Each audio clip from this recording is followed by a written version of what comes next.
They told you that abundance was about money. They were wrong. Abundance is the natural state of the universe, but the human mind forgot how to tune into it. Dr. Joe Dispenza once said, "You don't attract what you want. You attract what you are." And that's the starting point of every real manifestation journey. Not the wish, not the vision board, the frequency.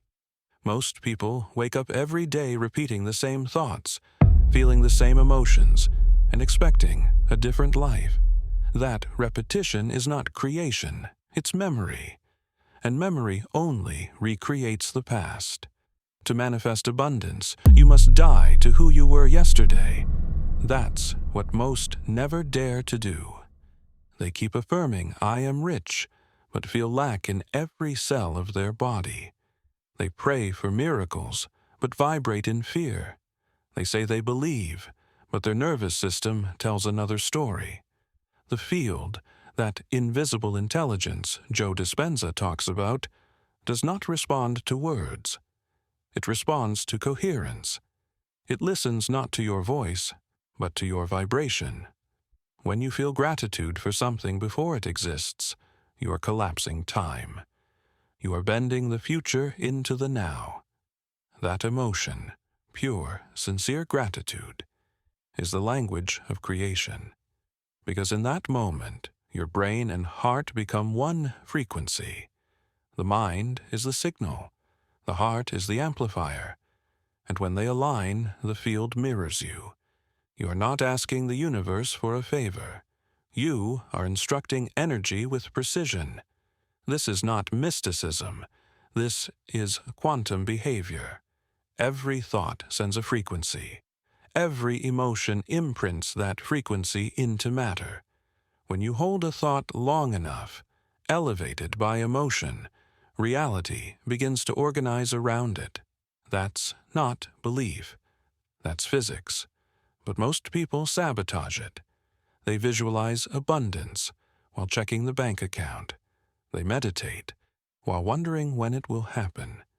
They are half in creation, half in doubt, and the field reads that confusion perfectly. So how do you fix that? You stop trying to manifest from lack. You stop trying to get. You become. Close your eyes. Imagine the version of you who already lives in abundance, not someday, now. What do they feel when they wake up? How do they walk, breathe, speak? What do they say no to? What do they stop chasing? Because manifestation is not chasing energy. It's embodying it. When you become that frequency, your world reorganizes like metal shavings to a magnet. It's inevitable. Joe Dispenza calls it reconditioning the body to a new mind. Neville Goddard called it living in the end. They are the same truth wearing different names. You must train your body to feel abundance before you see it. You must condition your heart to open when it wants to close. You must practice gratitude when nothing seems to work. Because that's the moment creation begins to notice you. There is a point, silent and small, when the shift happens. It's not fireworks. It's not instant riches. It's peace. And that peace is the signal that you've entered the field. That's where life starts responding differently. People appear. Synchronicities unfold. Doors open with no logic at all, because you are no longer living by cause and effect. You are living by cause and creation. When you start operating like that, abundance stops being a goal. It becomes your reflection. Everything you touch begins to multiply because you are no longer in need. You are in overflow. And that's the paradox. The moment you no longer need it, it begins to arrive. In the next part, we'll go deeper into how emotion, intention, and surrender fuse into one frequency that rewires your entire destiny. There's a bridge between thought and reality. Most people never cross it. They think abundance is something they can think into existence. But it's not thought alone that creates. It's thought fused with emotion. It's the union of mind and heart, logic and faith, science and surrender. Dr. Joe Dispenza calls this the state of elevated emotion. When your heart opens, when gratitude, love, and joy flood your nervous system, you enter coherence. And in coherence, the field recognizes you, because the field is not outside of you. It is you. You are not a drop in the ocean. You are the ocean expressing as a drop. The universe is self-aware through your awareness. When you remember that, you stop begging life for miracles. You become the miracle. But this is where most give up. They meditate for 3 days, visualize for a week, and then look around. Nothing's changed. So they go back to their old emotions, frustration, doubt, impatience. And the field says, "Understood." That's the reality you choose. You see, the universe is precise. It doesn't judge, it mirrors. It's like a cosmic 3D printer.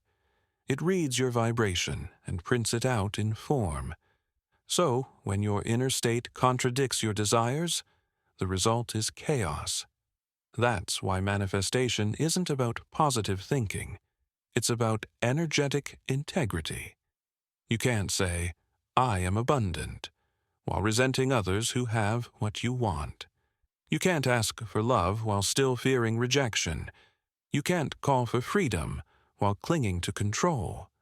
The universe listens to your being, not your words. So the work is not to affirm harder. The work is to feel deeper, to train your emotional body to sustain higher frequencies longer than it sustains fear. This is the real discipline, not effort, but emotional mastery. Joe Dispenza teaches that when you stay in that elevated state long enough, your genes begin to express differently. Your heart emits a measurable electromagnetic field. And that field, that invisible current, interacts with everything around you. Reality bends to meet the frequency of your heart. This is not imagination, it's measurable physics. You can record the coherence between heart and brain. You can watch stress hormones drop and immune function rise, because your biology is listening to your beliefs. Neville Goddard once said, "Feeling is the secret." And that secret is ancient. Mystics have always known that creation begins with emotion, not intellect. The mind chooses direction, but the heart provides fuel. And without fuel, no manifestation takes flight. Think about it. When you were truly in love, did you have to remind yourself to feel it? No. The emotion carried you effortlessly. That's how manifestation should feel. Natural, magnetic, effortless. Not because you force it, but because you remember who you are. You are the consciousness that designs the dream, not the dream itself. And that consciousness cannot be poor. It cannot lack. It cannot fear, because its nature is infinite. Abundance, then, is not something you earn. It's something you stop resisting. When you look at a sunset and feel wonder, that's abundance. When you laugh with someone you love, that's abundance. When you breathe deeply and realize you already have everything you need to feel alive, that's abundance. The material world is only one expression of it. But here's the paradox. When you truly live that way, the material abundance follows, because the universe rewards alignment, not effort. The moment your frequency matches the reality you desire, you start magnetizing it. Not through obsession, but through resonance. You begin to notice small signs, numbers, synchronicities, coincidences that aren't coincidences. Someone calls you at the perfect time. An opportunity appears from nowhere. You think of a solution, and within hours it unfolds. This is the field responding. This is life whispering back. Yes, I heard you. But it doesn't happen if you keep checking. It doesn't happen if you keep doubting. Faith is not hoping. Faith is knowing before evidence appears. Faith is the ability to walk blindfolded and still feel safe. And that is where surrender enters the equation. Because manifestation without surrender is manipulation. It's trying to control the universe instead of collaborating with it. You're not the commander. You're the conduit. The current flows through you, not from you. So ask yourself, am I manifesting from love or from fear? Do I want abundance because I'm tired of scarcity? Or because I'm ready to expand what already exists within me? Because the vibration behind the desire determines its outcome. Scarcity breeds more scarcity, even when dressed as ambition. Gratitude breeds abundance, even when nothing has changed yet. That's the code most never understand. And yet, it's the simplest of all. You can't receive what you criticize. You can't attract what you envy. You can't expand what you don't appreciate. So stop asking, when will it come? Instead, ask, how can I love more right now? Because love is the highest currency in the universe, and abundance is only love expressed through matter. In the next part, we'll go even deeper into how the body, the subconscious, and time itself can be reprogrammed to make abundance inevitable. The subconscious mind is the true architect of your reality. It's ancient, vast, and obedient. It doesn't reason, it records. And whatever it records, it repeats. This is why so many people say the right affirmations, yet nothing changes. Because 95% of who they are is not the conscious voice repeating the words, but the silent programs running underneath them. The subconscious is a loyal servant, but it follows your emotion, not your sentences. Joe Dispenza often says, your personality creates your personal reality. And personality is just a set of habits, emotional, mental, and behavioral, repeated long enough to become identity. So, if you want a new reality, you can't just think differently. You must feel differently until that feeling becomes the new you. Every thought sends a chemical signal. Every emotion releases a hormonal message. Together, they sculpt the body into the reflection of your past. And the body, trained by emotion, becomes addicted to that past. It wakes up every morning expecting the same pain, the same stress, the same doubt. That's why change feels so hard. Because your body doesn't want to let go of who you used to be. To manifest abundance, you must reprogram not just the mind, but the flesh. You must teach your body that safety no longer depends on struggle. You must remind your nervous system that calm is not danger. Because when peace feels unsafe, chaos becomes familiar. And that's where most people live. So, how do you change that? You enter the gap between thoughts, that sacred space where identity dissolves. Meditation is not about escaping reality. It's about rewriting it. When you close your eyes, slow your breath, and release the story of me, you access the field, pure awareness without history.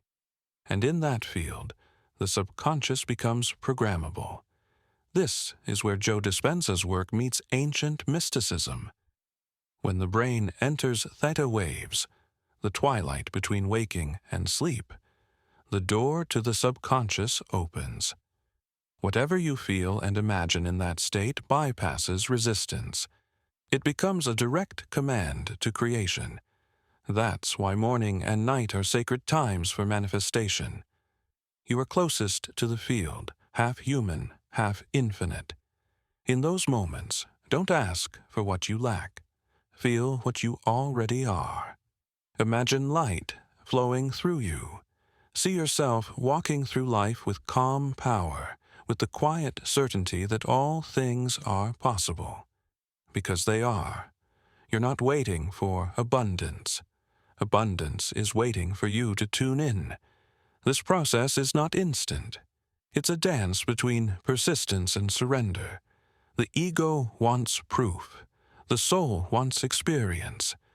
And somewhere between both, creation happens. You'll notice resistance appear. Voices saying, "This is stupid. It's not working. I don't deserve this." That's not failure. That's detox. Your old identity dying in real time. Every doubt surfacing is just unhealed energy leaving the system. Let it go. Breathe. Smile. Return to the feeling of gratitude. Because gratitude is the shortcut through every block. It's the frequency that dissolves fear and reopens the heart. When you are grateful for something before it arrives, you're telling the universe, "I already trust you." And the universe responds to trust with acceleration. Things start moving faster. People show up. Opportunities align. It looks like magic, but it's simply coherence. Remember, emotion is magnetism. Intention is direction. When you unite both, nothing can stop the manifestation. Because the field doesn't resist coherence, it completes it. And here's the secret the ancients knew. Time is not linear. The version of you that already lives in abundance exists right now. They are real, breathing, somewhere in the quantum field. Your job is to tune your frequency until both timelines merge. When they do, reality collapses into that new state.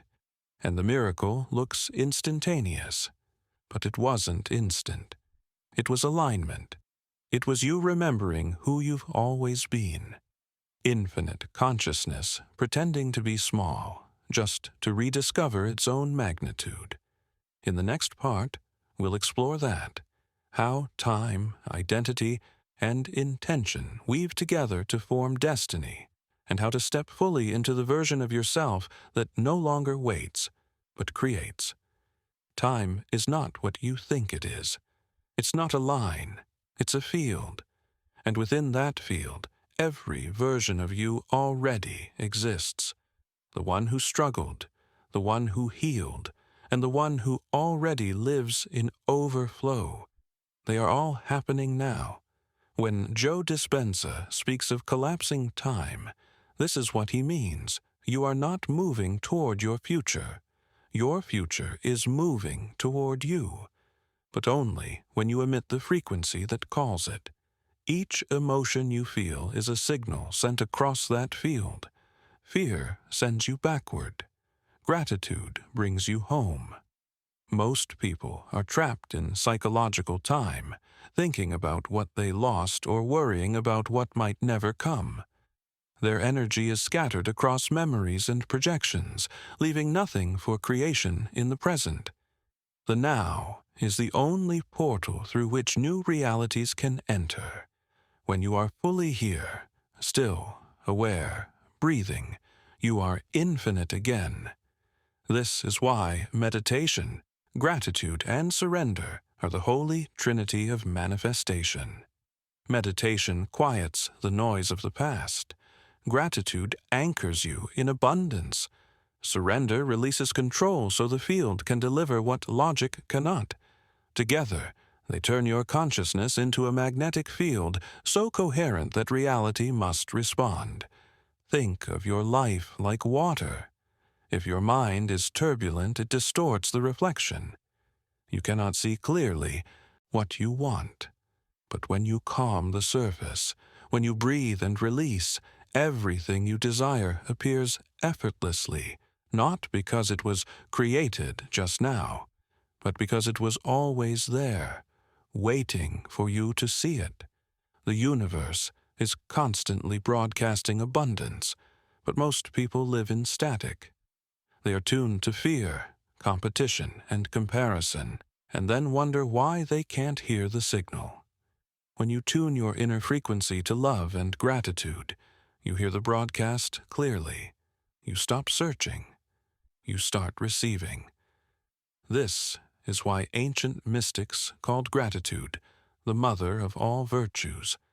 It is the emotional proof that you have already received. When you feel gratitude for something unseen, you are telling creation that it has already happened. That conviction bends reality, because reality bends around emotion, not intellect. The quantum field doesn't care about effort. It cares about coherence. It doesn't listen to stress. It listens to surrender. When your heart says thank you before reason can explain why, you've entered the timeless zone where all things are possible. Here, synchronicities multiply. Ideas flow without effort. You meet people who feel like destiny. You catch yourself smiling for no reason. That's the vibration of alignment. You're no longer chasing manifestations. You're orbiting them naturally. Remember, you don't have to understand how abundance will arrive. The how belongs to the field. Your only task is to maintain the frequency of already done. Because the quantum field is mechanical, it obeys vibration, not words. Every time you slip back into doubt, you break the circuit. Every time you return to gratitude, you rebuild it. The most powerful manifestors in history knew this. They lived as if the miracle had already occurred. They thanked before receiving. They celebrated before proof. They acted from the end, and the universe had no choice but to match them. That's the hidden science of faith. Not blind belief, but emotional precision. Faith is not waiting, it's remembering. It's knowing that the seed planted in the invisible must appear in form, because that's the law of consciousness. If you can hold that knowing without interference, without rushing, without pleading, you will witness the physical rearrangement of your world. Your relationships shift. Your health transforms. Money appears from paths you never noticed, and you realize abundance was never about things. It was about frequency. The things are just echoes. So sit in silence tonight. Breathe. Feel the invisible rhythm behind everything. Let your mind dissolve into it. You don't need to ask. You don't need to push. Just remember, you are not manifesting abundance. You are abundance, remembering itself. In the next part, we'll explore how to sustain this frequency, how to live in creation permanently, and why joy is not a reward for manifestation, but the very engine that powers it. Joy is not the reward for alignment. It is alignment. It is the sound of your soul remembering itself. The universe does not respond to effort. It responds to resonance, and joy is the purest resonance of all. Think about it. When you are joyful, you are not chasing anything. You are not calculating, comparing, or waiting. You are fully here, immersed in the present, and the present is where creation happens. In joy, you stop seeking frequency. You become frequency. You are not trying to manifest abundance. You are radiating it. This is why children manifest effortlessly. They play, they imagine, they believe without the burden of logic. Their hearts are open, their energy fluid, their imagination limitless. They are the living proof of what Joe Dispenza calls pure creation. They don't visualize because they need something. They visualize because it's fun. And that joy collapses probability into form. Most adults have forgotten that state. We've replaced wonder with control, curiosity with planning, and faith with fear. We try to calculate what the infinite should deliver, and in doing so, we shrink the infinite into a formula. But abundance doesn't follow formulas. It follows flow. When you enter joy deliberately, even for no reason, you're sending the universe a signal. I remember. And that remembrance reactivates your creative power. You start attracting not what you think you deserve, but what matches your vibration. And joy, being the highest vibration, pulls everything upward with it. This is why gratitude and joy are twins. Gratitude acknowledges what is. Joy celebrates what's becoming. When you blend both, you enter a frequency that bends time itself. Opportunities find you because the field recognizes your coherence. You no longer push reality, you dance with it. Every moment you spend in joy strengthens that neural network. Every time you laugh from your heart, you're wiring abundance into your biology. You're teaching your nervous system that safety and pleasure can coexist.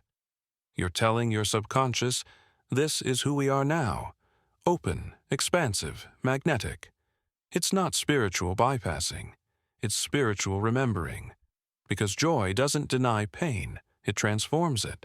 It turns wounds into wisdom, loss into perspective, fear into movement. Joy is not the absence of shadow. It's the light that gives the shadow meaning.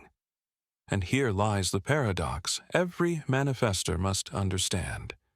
You don't wait for abundance to feel joy. You feel joy to meet abundance. Because the external is always a delayed echo of the internal. When you master the inner world, the outer world becomes a mirror, not a prison. So how do you live this daily? Begin each morning not with a to-do list, but with a feeling list. Ask yourself, what do I want to feel today? Peace, freedom, excitement, love? Then embody it before any reason appears. Walk like the version of you who already has everything.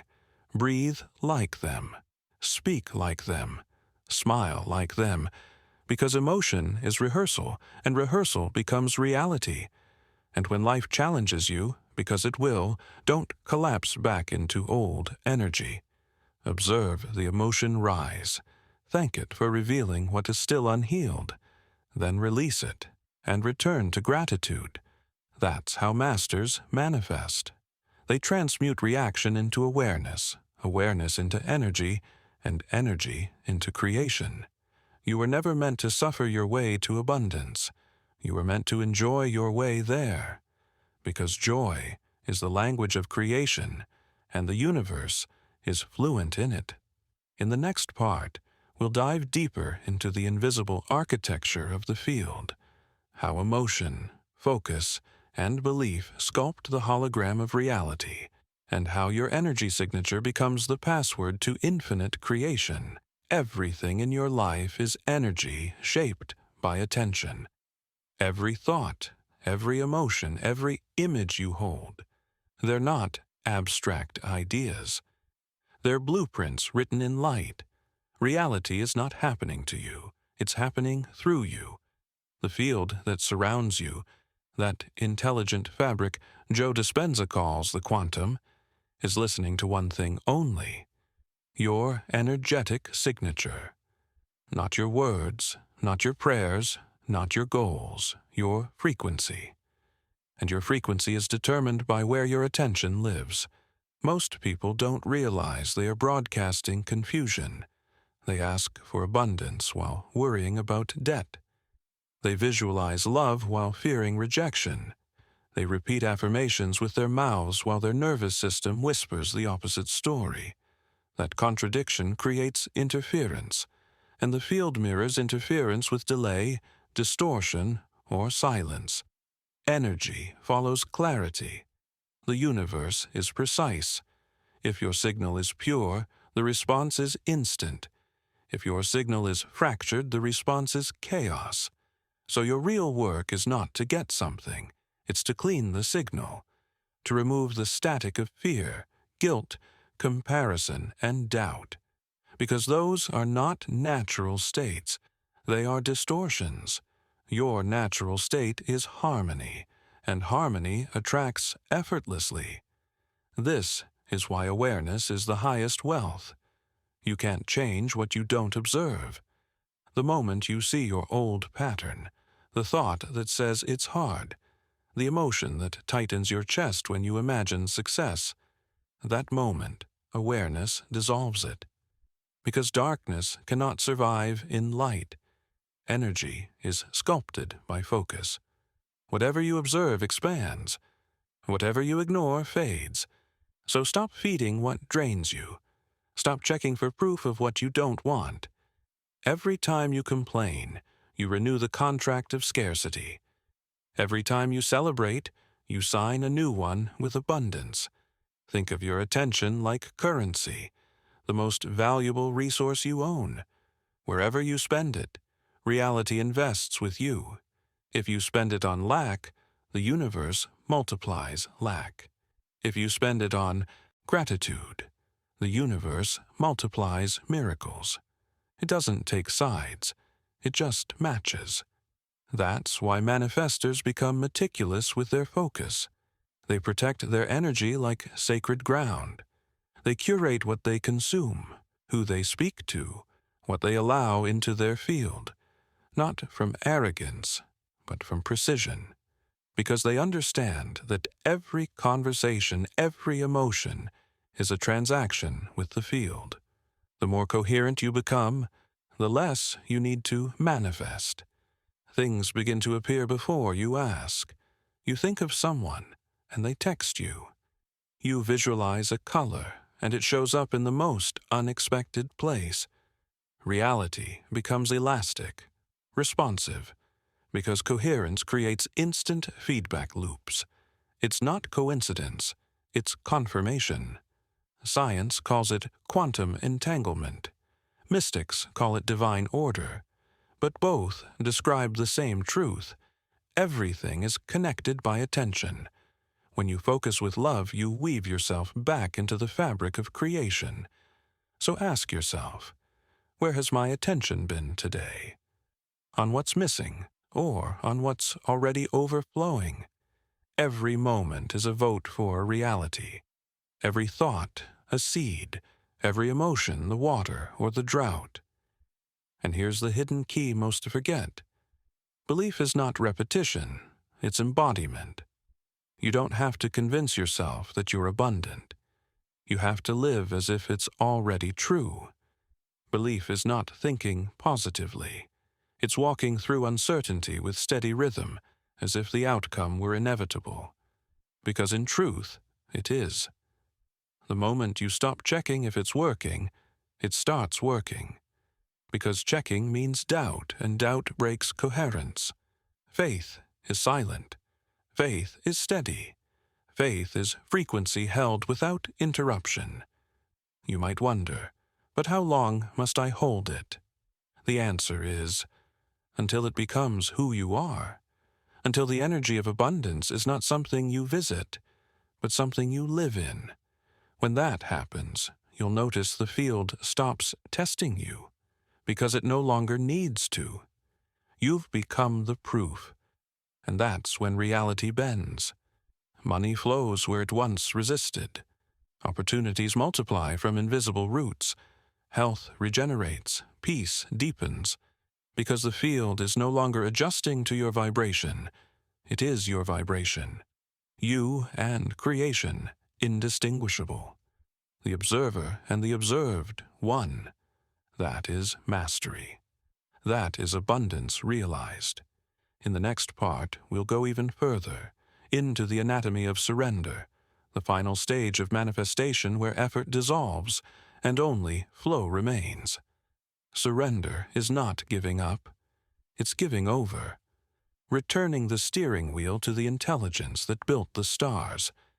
It's the art of releasing control without losing direction. And, paradoxically, it's the final doorway to unlimited manifestation. Most people misunderstand surrender. They think it means passivity, resignation, or weakness. But surrender is not the end of action. It's the purification of it.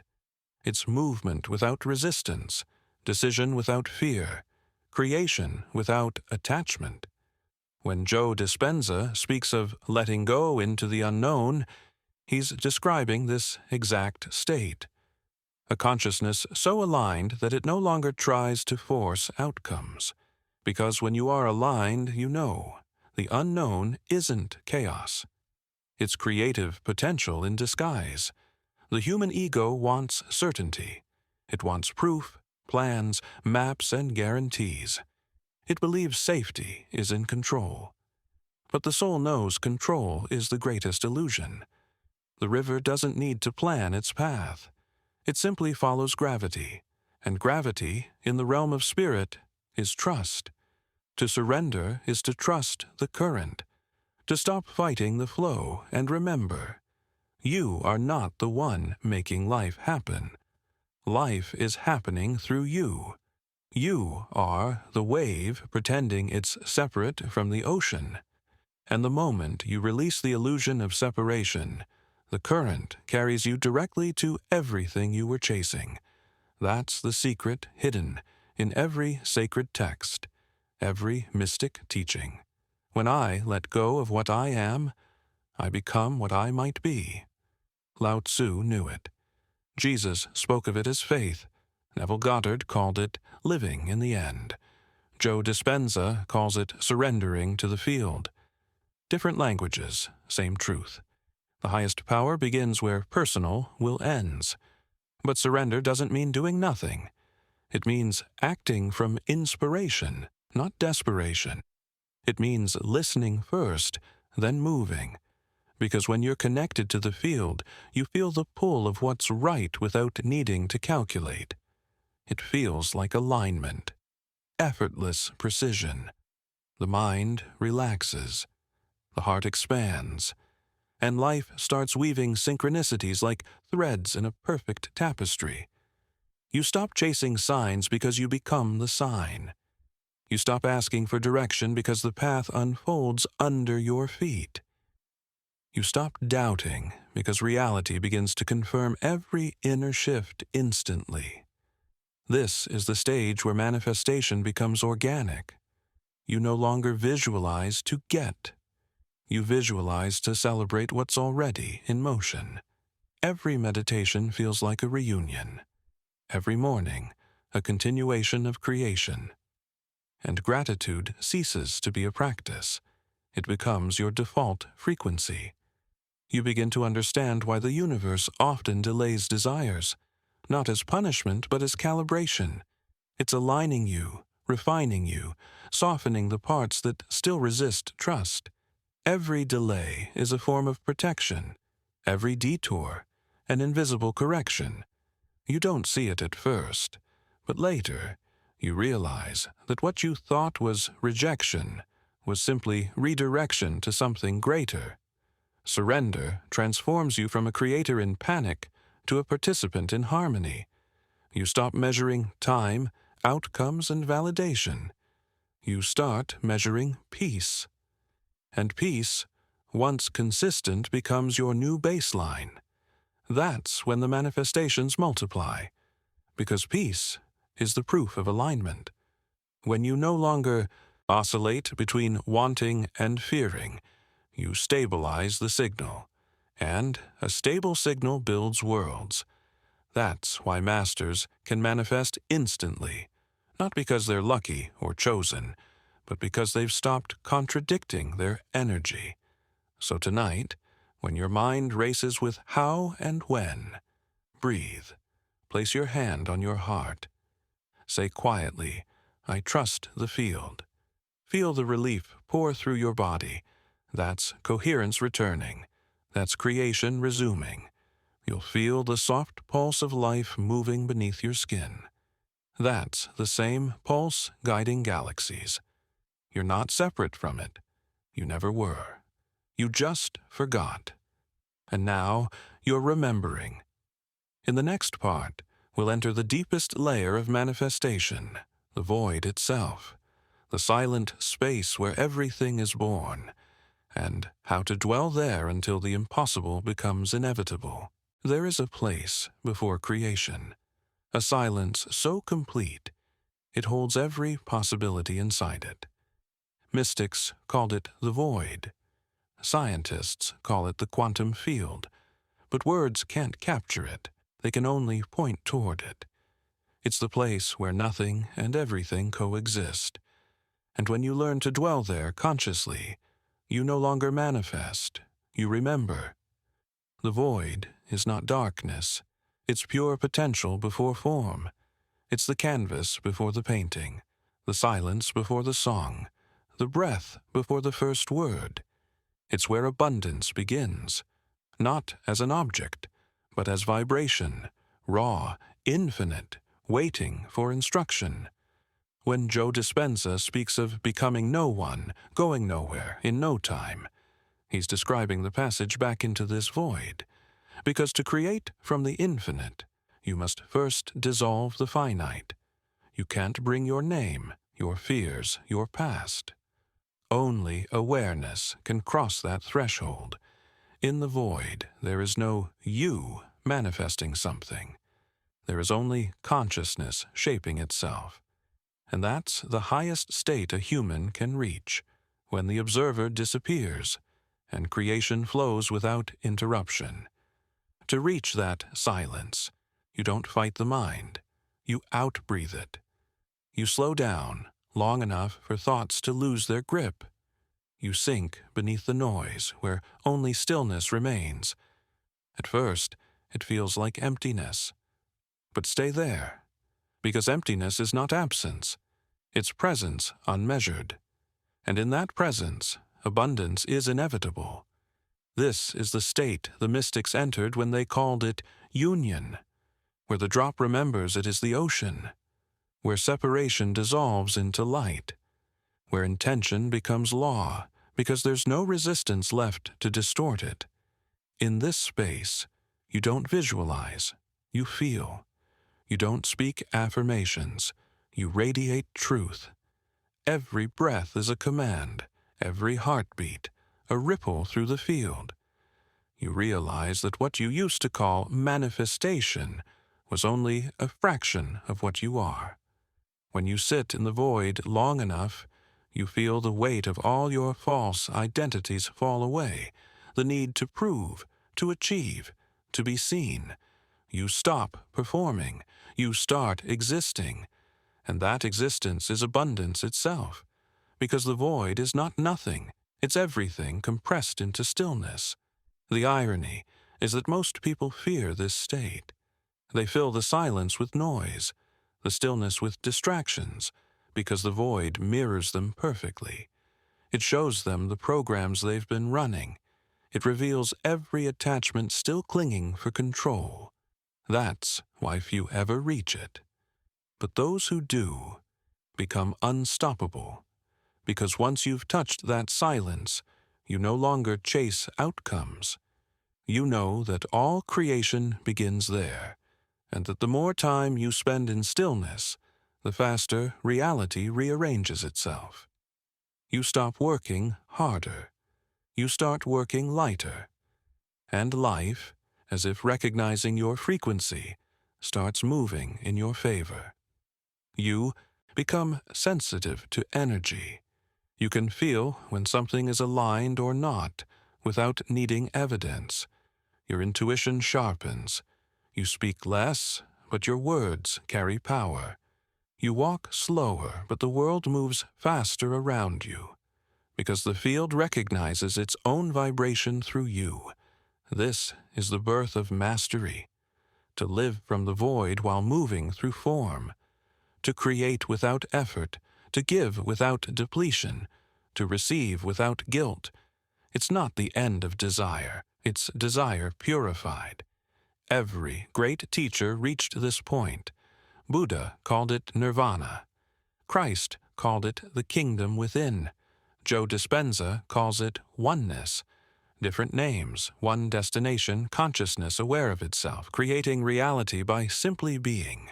When you return from the void, you don't bring visions, you bring vibration.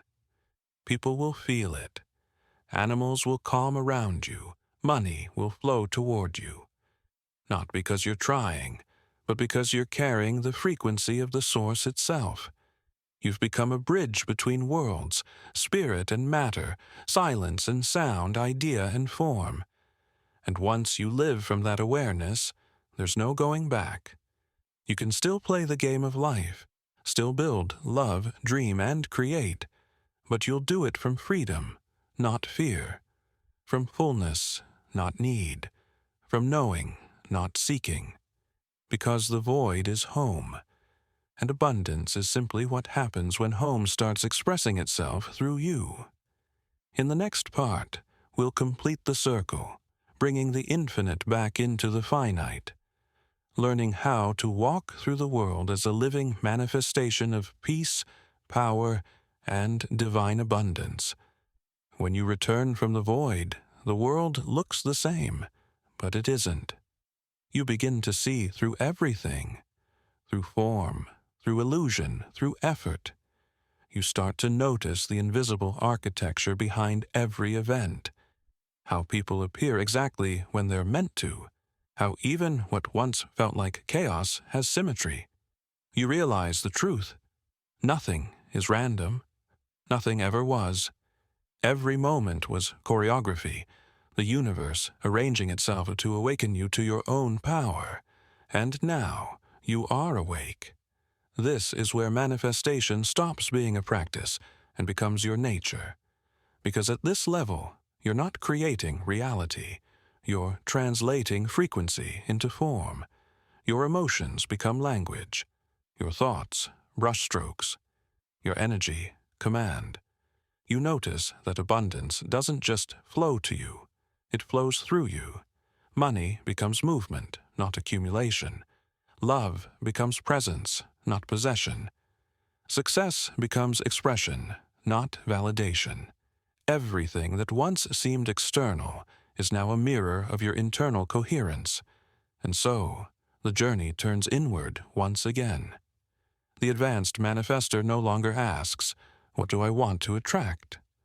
But instead, "What do I want to radiate?" Because attraction was the beginning. Radiance is mastery. When you radiate peace, you heal. When you radiate gratitude, you expand. When you radiate love, you reorder entire timelines. Because vibration does not stop at your skin. It ripples through the collective field, altering probabilities for everyone you meet. Your coherence becomes medicine for the world. This is what Joe Dispenza means by becoming supernatural. You're no longer a fragment surviving in matter. You are consciousness steering energy into form. You move through life aware that every heartbeat is a transmitter, every breath a signal, every thought a seed, and you become deliberate with each one. You begin to bless your water before you drink it. You send love to your food before you eat it. You thank your home before you walk in, your bed before you sleep, your breath before you speak, because you understand that everything is alive. Every particle is listening. Every cell is consciousness in disguise. You start to notice something else too. The more you bless, the more you receive. The more you give freely, the more the universe insists on giving back. It's not philosophy, it's physics. Coherence seeks coherence. Love multiplies itself by recognition. The illusion of me and you dissolves. There's only we. And in that state, abundance stops being personal. It becomes planetary. Your energy uplifts the frequency of spaces you enter. People feel better near you without knowing why. Animals rest easier. Children smile more. Reality softens around you because you have become softness itself. This is the hidden purpose of manifestation, not to own more, but to awaken more. Not to escape the human experience, but to infuse it with divinity. To turn the ordinary into sacred routine. To see the divine pattern inside every mundane detail. The breath, the sunlight, the sound of footsteps, the stillness between moments. At this stage, gratitude becomes constant, not as practice, but as presence. You no longer remember to be grateful. You can't forget to be, because every fiber of your being recognizes that all of it, the pain, the joy, the delay, the breakthrough, was abundance teaching you different dialects of love.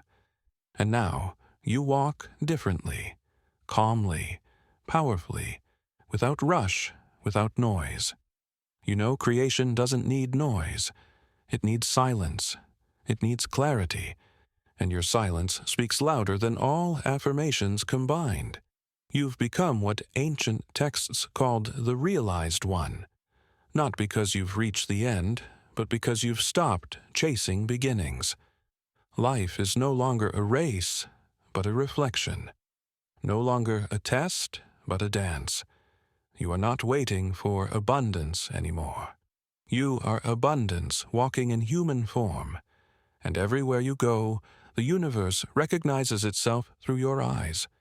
In the next and final part, we'll close the circle completely, where manifestation dissolves into pure being, and abundance becomes not something you create, but something you are. Here comes a moment when you stop seeking entirely, when even the word manifestation feels too small, when you realize you were never creating anything new. You were simply unveiling what was always here. This is the highest state of abundance, the point where being and becoming merge, where the creator and the creation are no longer two. At this level, you don't visualize outcomes. You witness them unfolding. You don't affirm. You embody. You don't chase. You allow. And in that allowing, the entire universe rushes to serve your vibration. This is the realm the mystics try to describe with silence, because once you are here, words feel unnecessary. The field becomes a constant hum beneath your thoughts. Every moment whispers, "I am with you. I am you." You wake up in the morning and notice how light feels different, softer, closer. Every breath is communication. Every sound carries meaning. You see patterns everywhere, not because you're seeking signs, but because everything is a sign. Abundance, you now understand, was never about attracting things. It was about dissolving the illusion of separation from source. The air you breathe is the same energy that holds galaxies together. The love you give is the same current that spins the earth. How could you ever be lacking when you are made of the same intelligence that birthed stars? The more you rest in that knowing, the lighter you become. Your body relaxes. Your nervous system learns peace as its baseline. Your heart opens like a gate between worlds. And through that gate, reality flows effortlessly. Ideas, people, resources, synchronicities, all aligned with the rhythm of your soul. You stop measuring abundance by quantity and start feeling it as quality. Quality of presence, quality of silence, quality of connection. Even your desires change. They become softer, cleaner, more elegant. You no longer desire to have. You desire to express beauty, wisdom, kindness, creativity, not to prove worth, but to celebrate existence. And this changes everything, because now your creations carry consciousness. Your words heal. Your work uplifts. Your presence reminds others of who they are. You become a living transmission, not teaching through effort, but through example.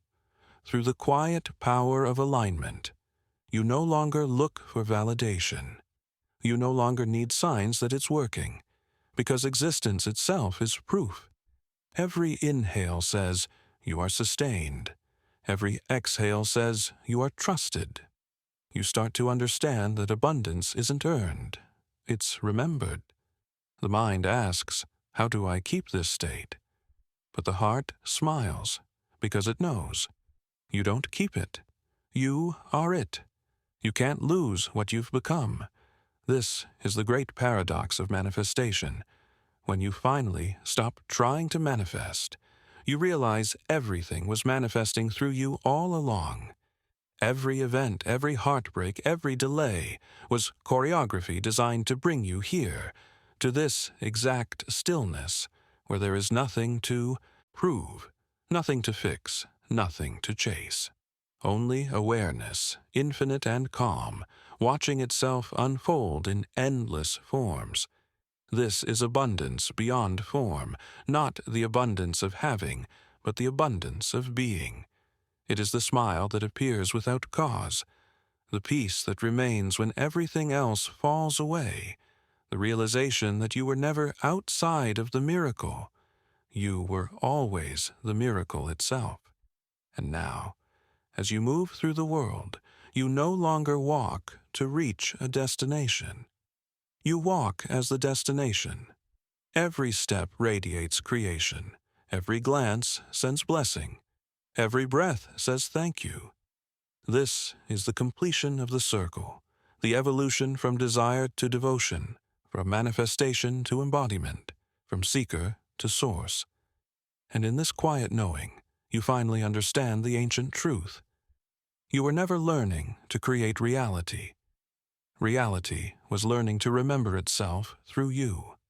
There's a peace that comes after realization, a silence that doesn't need meditation because life itself becomes the meditation. Every movement, every breath, every glance, sacred by default. You've entered the phase beyond effort, where manifestation is no longer a technique, but a natural pulse of your being.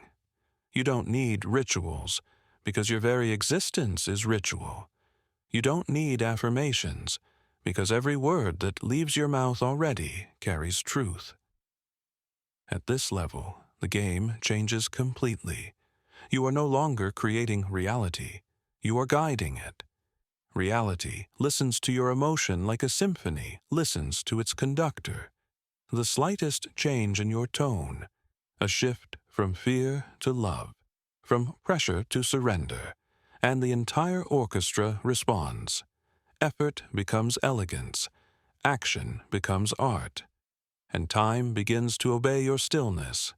You start to notice that the more silent you become inside, the faster things move outside. Because silence is not emptiness, it's alignment. The field rushes to fill any space you make for it. When your energy is uncluttered, creation has room to perform. This is why the masters spoke so little, why saints smiled without reason, why the most enlightened beings seemed both powerful and invisible. Because power that no longer needs to prove itself becomes invisible by choice. It moves quietly, but everything bends around it. When you walk in that awareness, the world begins to treat you differently. People sense it. A calm gravity that doesn't demand attention, but magnetizes it effortlessly. Opportunities unfold like petals, not because you chase them, but because the field recognizes its own reflection in you. You've stopped identifying as someone manifesting. You are now the awareness that watches manifestation happen. Events feel like extensions of your consciousness, and everything you experience carries the same message. There are no others here, only the one playing all the roles. And that changes how you love. Because how can you harm what is you? How can you compete with what is you? Love stops being selective. It becomes spontaneous, immediate, unconditional. Not as virtue, but as perception. You see through the masks and remember that everyone, even the ones who hurt you, was simply acting from unawareness of their own divinity. That knowing frees you. Abundance, at this point, is effortless. It doesn't fluctuate with markets or moods. It's not dependent on gain or loss. It's a steady hum of existence. You could lose everything tomorrow and still feel full. Because abundance is not what you hold in your hands. It's what holds you.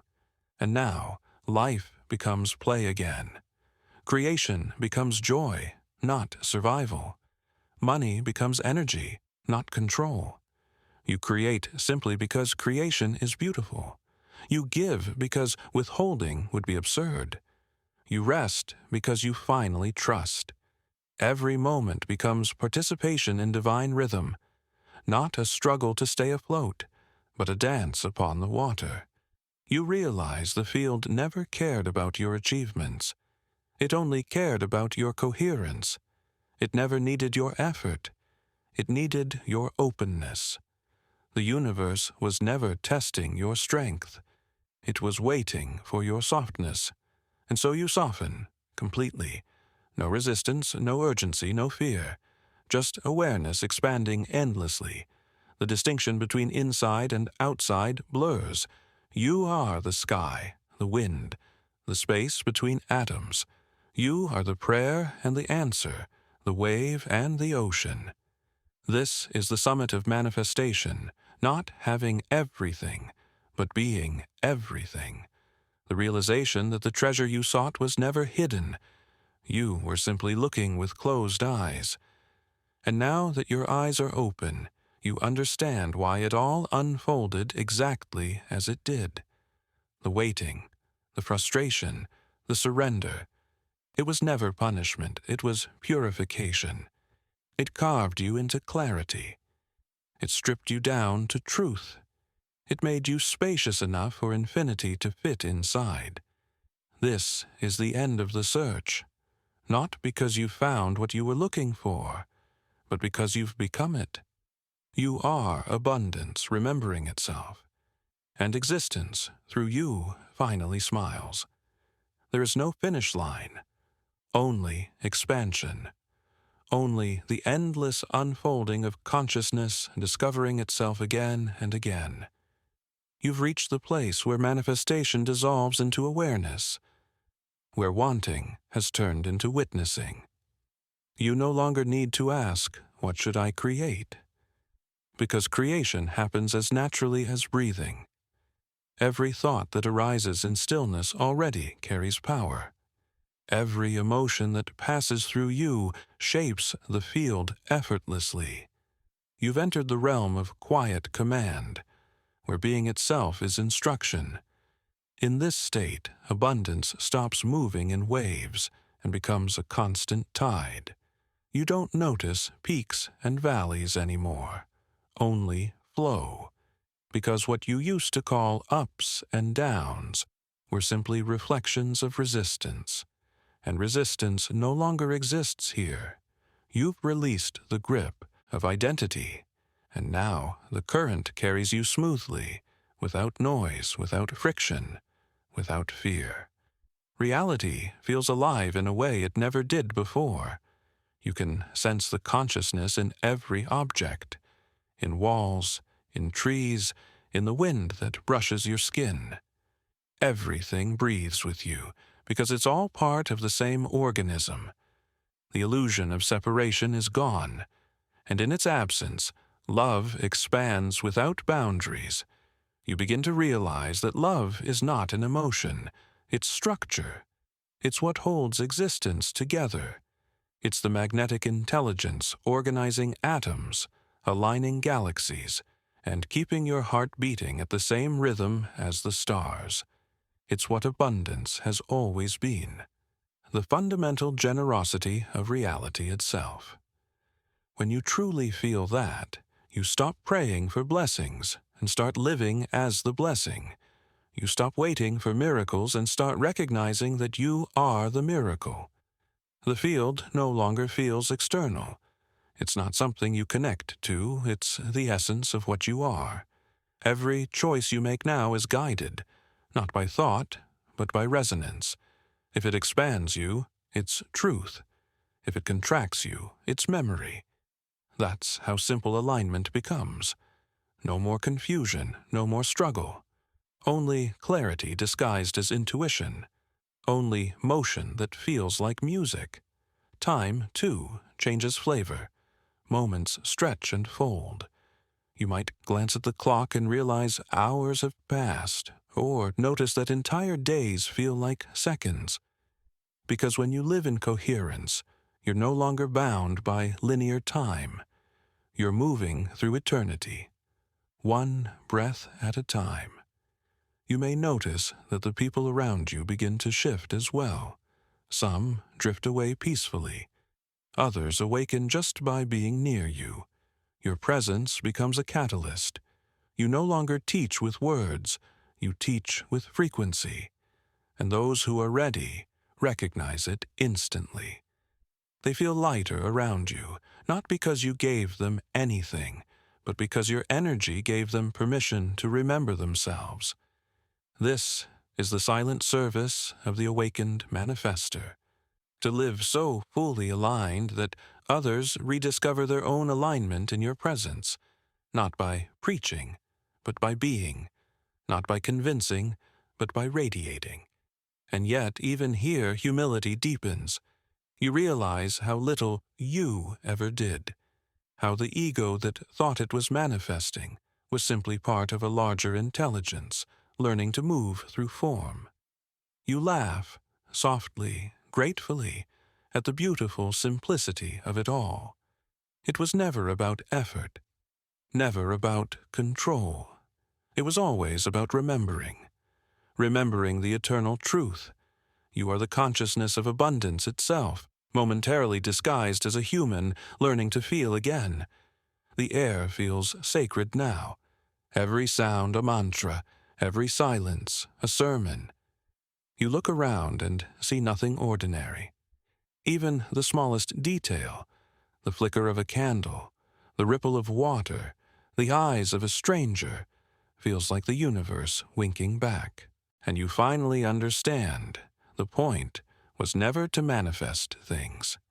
It was to manifest awareness, to wake up inside the dream and realize that the dreamer and the dream were never separate, that life wasn't something happening to you, it was you, exploring infinite ways of being love. So now you simply live. No striving, no resistance. You let the current of creation move through you like breath, and wherever it takes you, to mountains or to cities, to solitude or to connection, to silence or to song, you go without hesitation. Because there is nothing left to protect, nothing left to lose, and nothing left to become. You are the field. You are the flow. You are the abundance that keeps creating worlds just to rediscover the joy of remembering itself. And that eternal remembering is the true manifestation. There is a purity that comes after awakening, a lightness that can't be described, only lived. It feels like walking through life unarmored, untouched, yet deeply connected. You no longer protect yourself from the world, because the world no longer feels like something separate. At this stage, manifestation becomes communion. It's no longer you and the universe. It's the universe, speaking in first person through you. Every thought that rises, every impulse to create, is the field whispering its next expression. You've stopped asking for signs, because existence itself is the sign. The song on the radio, the timing of a phone call, the silence between words, all of it feels orchestrated, intimate, precise. Life and you are dancing in perfect rhythm, and each step knows the next before it happens. This is the divine paradox. The more you dissolve, the more real you become. Because what remains after the dissolving is truth, not the fragile identity that chased abundance, but the infinite awareness that is abundance. Form becomes transparent. You see God, or the quantum, or consciousness, in every reflection, every fragment, every breath. And your desires, once loud and urgent, become quiet prayers of creativity. You no longer desire to possess. You desire to participate, to be the instrument through which love paints itself into the world, creation for its own sake, because beauty wants to exist, and you are its willing vessel. There's no anxiety about timing anymore, no obsession with when or how. You trust the invisible pattern that guides it all. You've seen too many miracles to doubt it, too many coincidences that arrived at the exact second you released control. Now, surrender is not something you do, it's what you are. It's the way you breathe, the way you rest, the way you walk. Even your relationship with time has softened.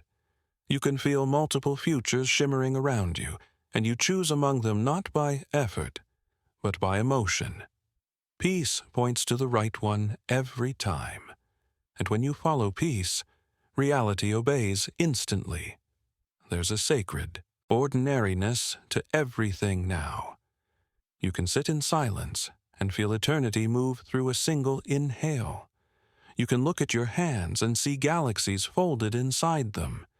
You understand that nothing you touch is mundane. It's all consciousness playing dress-up as matter.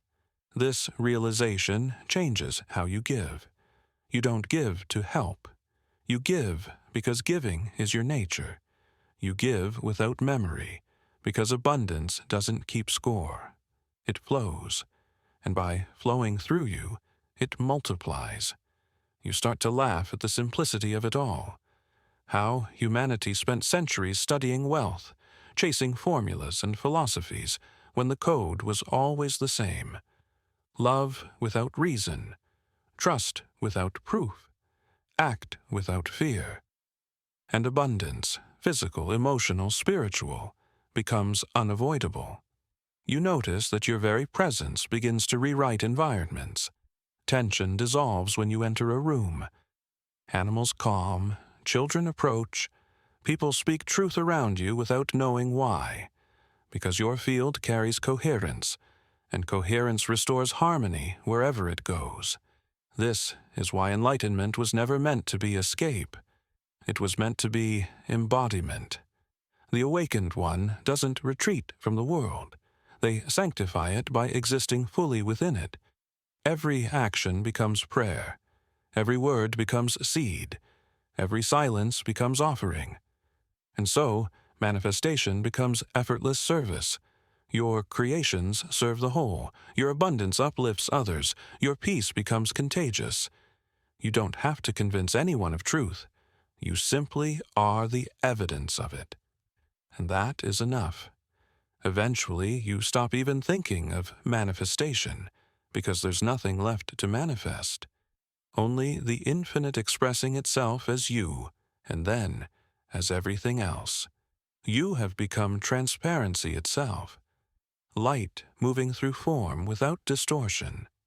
The dreamer fully awake inside the dream. And in that awareness, you finally see. The purpose of abundance was never comfort. It was remembrance, to bring you home again and again until you realized you never left.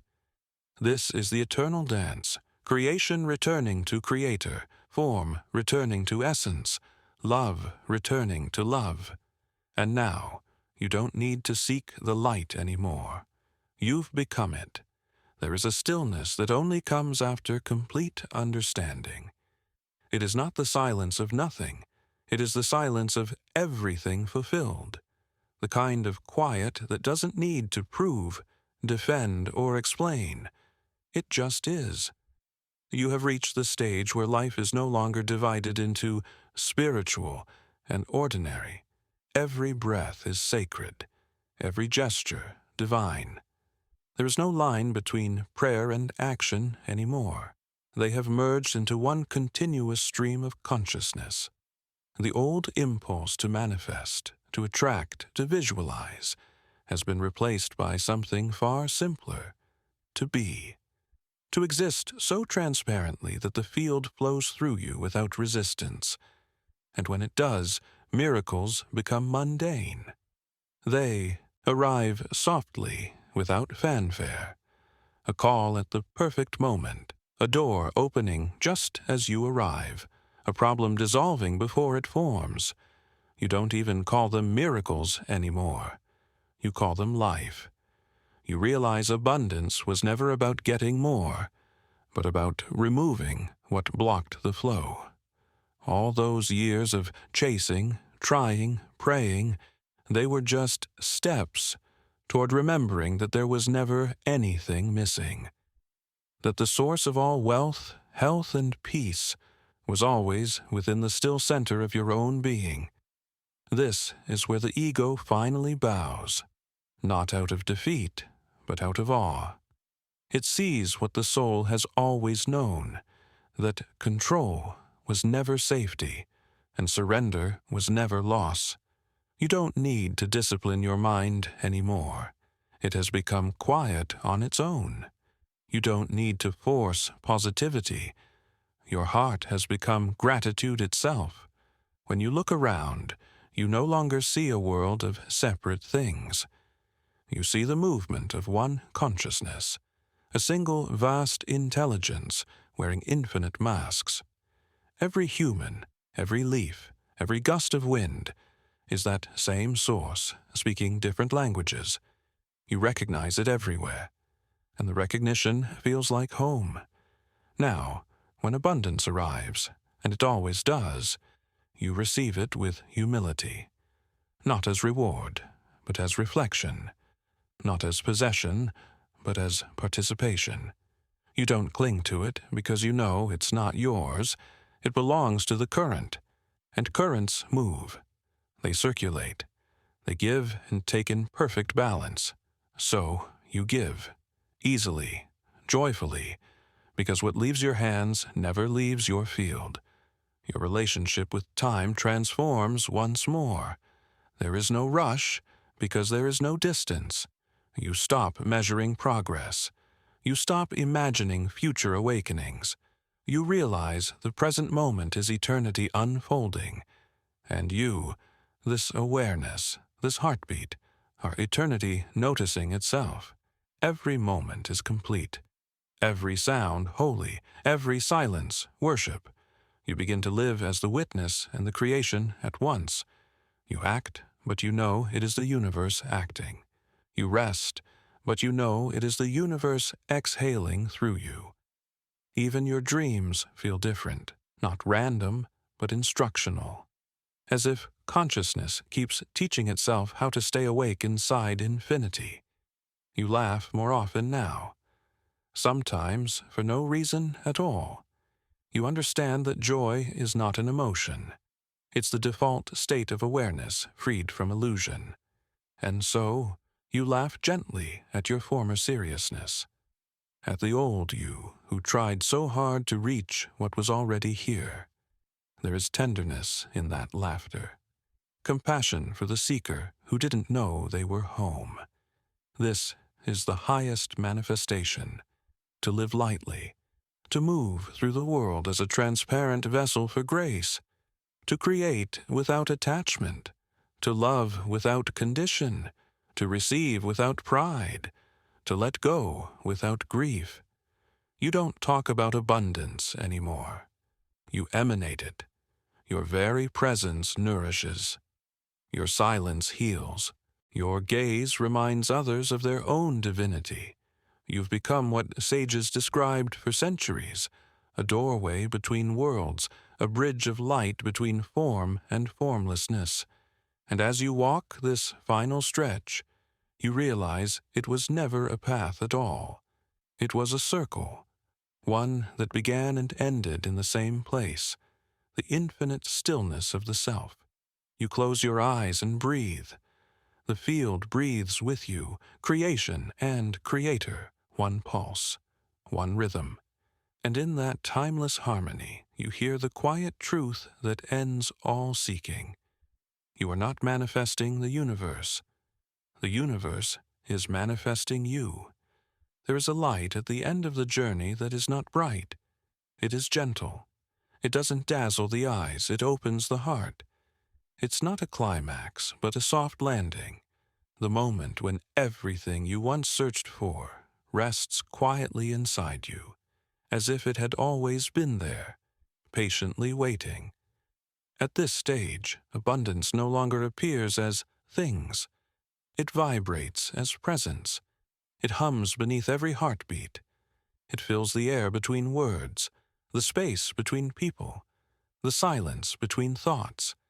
It is everywhere because you are everywhere. You no longer seek to attract wealth. You carry the frequency of wealth.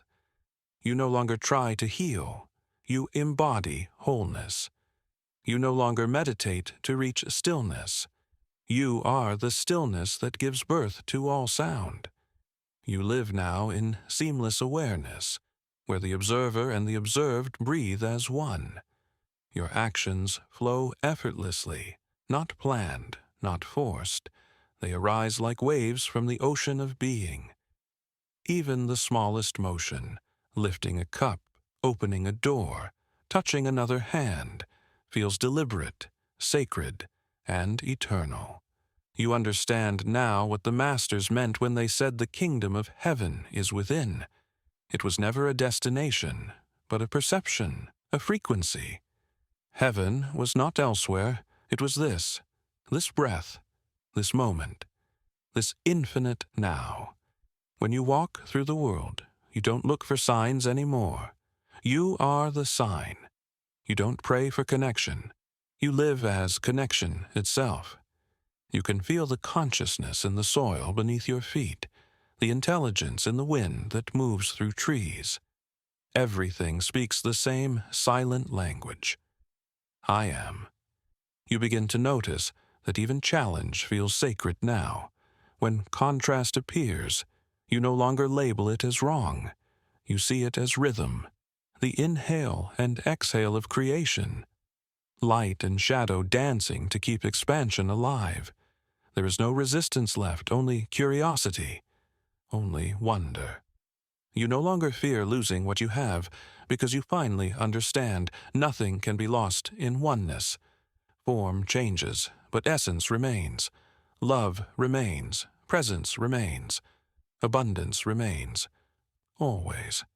And so gratitude becomes your native language. Not as discipline, not as practice, as spontaneous realization.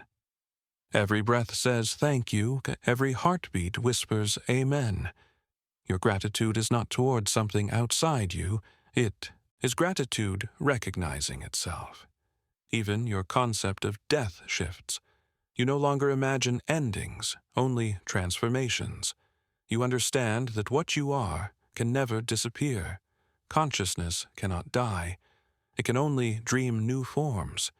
And in that knowing, all fear dissolves.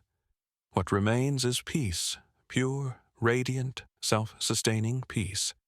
You live quietly now, without the need to explain or convince. You realize truth cannot be spoken. It can only be transmitted.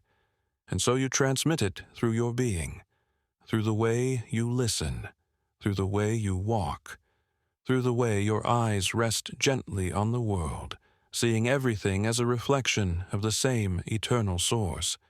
You have become transparency itself. Light moves through you unobstructed. Creation passes through you like music through air, clear, effortless, divine. You are not the musician anymore. You are the instrument and the song.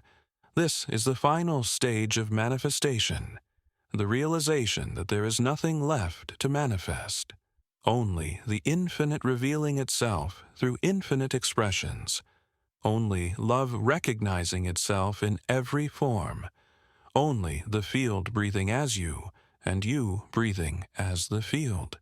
And as the circle closes completely, you understand what abundance truly meant all along. Not having, not doing, not even becoming, but being. Being the silence before creation, the pulse within existence, the gaze through which God, the quantum, the consciousness, the field, experiences itself. And in that realization, the journey ends where it began, with one timeless truth echoing gently through eternity. You were never manifesting reality. Reality was manifesting love through you. There is no next step. There is only deepening, an infinite unfolding inward, not to find more, but to feel more, not to reach a higher state, but to rest more fully in the one that already is. At this stage, Abundance feels less like expansion and more like intimacy. You are not stretching into the universe anymore. You are realizing the universe has always been inside you. Every star, every sound, every memory, every heartbeat, woven into the same single awareness that breathes through all things. You begin to notice how quiet everything becomes. Not externally, but internally. The mind, once a constant narrator, now whispers only when needed. Thoughts appear like birds, brief, gentle, and unthreatening. You don't chase them or silence them. You simply smile as they pass. Because you know now, you are the sky. The thoughts, the emotions, the forms, just clouds. And no cloud can stain the sky. This is what peace feels like when it matures. Not an escape from life, but total inclusion of it. You can watch a storm and still feel stillness. You can witness pain without resistance. You can hold endings without grief, beginnings without rush. Because you finally understand. Everything changes, except what you are. You are the awareness in which all seasons unfold. You are the observer that was never touched by loss, never improved by success, the witness of lifetimes. And in that realization, all tension evaporates. The body relaxes into existence itself, like a river surrendering to its own current. Even abundance now feels different. It's no longer flowing toward you. It is you. Your thoughts don't create it. Your presence radiates it. It's not wealth as accumulation, but wealth as wholeness. A completeness that needs nothing added to feel full. Every object, every breath, every second is wealth made visible. When people ask what you've learned, you find yourself silent. Not because there's nothing to say, but because truth no longer fits into language. How can you describe the taste of infinity? How can you explain what never began and can never end? You smile instead, that quiet smile that needs no reason, because your whole being has become the answer. You've discovered what mystics called the golden stillness, a consciousness so pure that even thought dissolves into love. It's not ecstasy, it's serenity, a peace so complete it hums like sunlight beneath the skin. You move slower now, not from age or fatigue, but from reverence. Each step feels like walking across sacred ground. Each word feels like an offering to eternity. And yet you still live. You still laugh, eat, and dream. You still work and love and rest. But everything carries a different texture, a softness that can't be taught, only lived. Because once you see through the illusion of separation, everything becomes one seamless movement of grace. You understand now that enlightenment was never a finish line. It was a return to innocence, to childlike wonder, to effortless belonging. You are not above the world. You are inside it, not detached, but deeply intimate with all things. You feel the heartbeat of the earth beneath your feet and the hum of galaxies in your chest. You are both the grain of sand and the endless desert. Manifestation has become breathing, inhaling experience, exhaling gratitude. Every breath creates a new universe, and every exhale blesses it back into the field. There is no desire left unfulfilled, because every desire now arises only to express joy. You understand that creation was never about mastery. It was about remembering love. And that love has no opposite, no condition, no end. It's the current behind existence, the silence behind sound, the pulse behind every heart. And so you live gently, fully awake, fully human, fully divine. You bless the world just by being here. You don't need purpose anymore. You are purpose. You don't seek meaning. You radiate meaning. everything you touch becomes lighter because your touch no longer carries weight, only awareness. This is the true manifestation of abundance, to live so open that nothing is outside of you, so free that even freedom disappears, so full that even fullness becomes transparent. You have become the field remembering itself.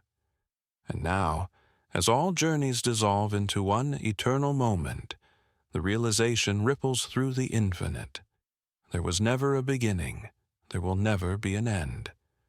There is only this, the quiet joy of consciousness, forever creating, forever loving, forever home. Beyond the silence, there's only awareness, pure, unmoving, radiant. It does not rise or fall, gain or lose. It simply is, and yet, within it, entire universes continue to bloom. Galaxies spiral, souls awaken, oceans breathe. The play of existence unfolds endlessly, and you, the witness, remain unchanged, not detached, but lovingly present, like light illuminating everything, without ever becoming what it touches. This is the final truth of manifestation. There was never anything to manifest, only consciousness revealing more of itself through infinite forms, infinite expressions, infinite lifetimes. You've walked through every phase, from desire to faith, to surrender, to stillness, and now you see they were all the same movement. Like waves rising and falling on the same eternal sea, the wave never left the ocean. It was the ocean dancing. In this realization, language begins to dissolve. Words like energy, field, abundance, self become transparent, almost playful. They were useful once, stepping stones across the river. But now, you've crossed. You've reached the other shore where even the river disappears, and in its place, boundless calm. The abundance you once sought as flow is now stillness overflowing. The wealth you once imagined as matter is now awareness aware of itself. You realize that nothing was ever given or received. Everything was simply recognized. Recognition, that is the true creation. The universe doesn't reward you for effort. It mirrors you into remembrance. From this point, manifestation becomes spontaneous, not as a process, but as presence. You think of someone, and love arrives through a smile from a stranger. You hold a vision in your heart, and life paints it across the day. But you don't pause to notice anymore. You've outgrown the need for confirmation. You no longer track synchronicities, because you are the synchronicity. Life moves through you as poetry, each moment perfectly placed, each encounter precise. Even what others call misfortune, you now recognize as movement. The universe rearranging itself for greater harmony. There is no judgment left, no resistance, only grace wearing countless masks. And now, love deepens into something indescribable. Not the personal love of I and you, but love as existence itself. You feel it in the pulse of the planet, in the warmth of sunlight, in the heartbeat of the collective. It has no center, yet it radiates everywhere. You no longer say, I love. You are love. Your presence becomes luminous, almost weightless. People sense it. Animals follow you, quietly. Even the air seems to soften around you. Not because you've become powerful, but because you've become transparent. Light moves through you without distortion. Consciousness recognizes itself and bows. You understand now that enlightenment is not escape. It's embodiment. It's eating, laughing, working, resting, but from the knowing that nothing is separate. Every task is divine. Every interaction sacred exchange. Even silence feels like communion, because there is nowhere the field is not. You no longer live in the world lives in you. You no longer look at the stars. You realize they are looking out from your own awareness. You no longer pray to the divine. You feel the divine praying as you, and still existence continues. The body ages, the world shifts, but none of it touches what you are. You watch it all with gentle curiosity, the endless renewal of form, the infinite play of consciousness exploring itself. Abundance has reached its purest definition, the freedom to let everything be as it is. No attachment, no aversion, no story. Just the soft hum of being, so simple, so complete, so alive. If words could capture it, they would sound like this. There is nothing to gain, for nothing was ever missing. There is nothing to seek, for everything is already home. And there is no one left to arrive, for the traveler and the destination were always the same eternal presence, looking through these eyes, breathing through this heart, and smiling quietly at its own reflection. You are not the dreamer anymore. You are the dream itself, awake, infinite, luminous. And that, beyond all teachings, beyond all practices, is the final manifestation, the universe, realizing it has always been whole. At the edge of all journeys, there is only one horizon left to cross, and it is not outward. It is inward, into the heart of being itself. Here, even the word manifestation disappears, because nothing stands apart to be drawn, built, or claimed. Everything that exists is already you, woven, luminous, eternal. The silence here isn't the absence of sound. It's the fullness that contains all sound before it begins. The stillness isn't a pause between moments. It's the infinite depth within every moment. It's the origin of abundance, not as wealth or luck, but as the pulse of existence itself, giving, expanding, renewing. When you open your eyes now, you no longer see objects.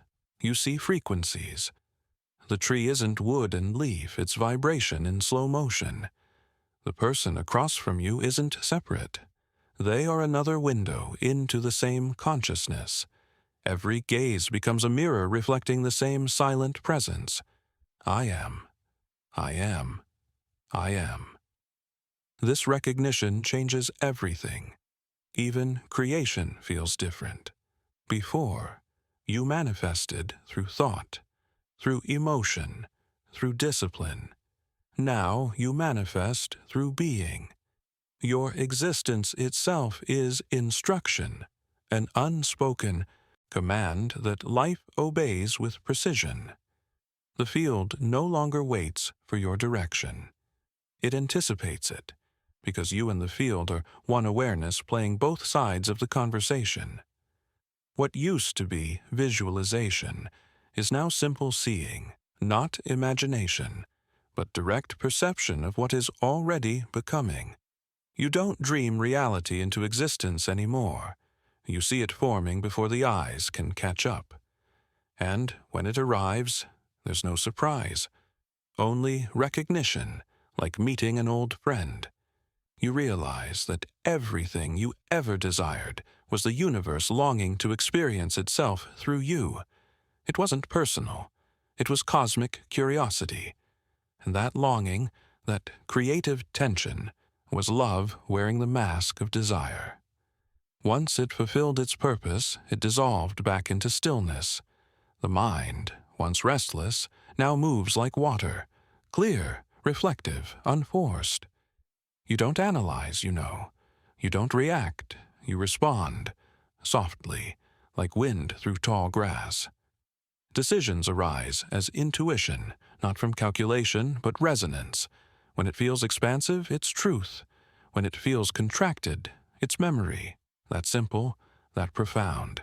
Time itself feels translucent now. You move through it like light through glass, aware of its shimmer but untouched by its gravity. You can sense past and future converging into this single moment, as if eternity were folding itself inward to rest inside your breath. There is no waiting anymore. Everything that will ever be is already here, layered in frequencies responding to awareness. You can feel that awareness vibrating through your fingertips, through the rhythm of your pulse, through the golden quiet behind every heartbeat.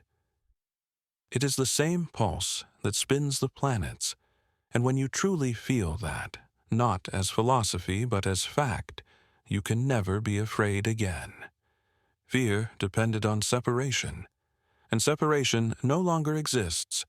You've become the thread that connects all things, the bridge between worlds, the light within both shadow and dawn. You can't unsee it now, the perfection woven into every imperfection, the design hidden in every detour. Even pain becomes holy, because pain was never punishment. It was awakening disguised as friction. And so you bless it all, every memory, every loss, every moment you misunderstood.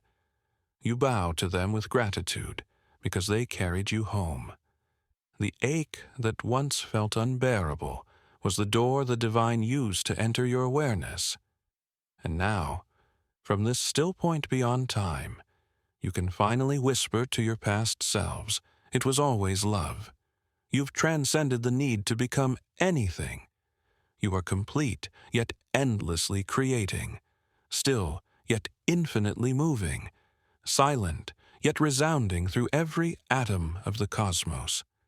This is not the end.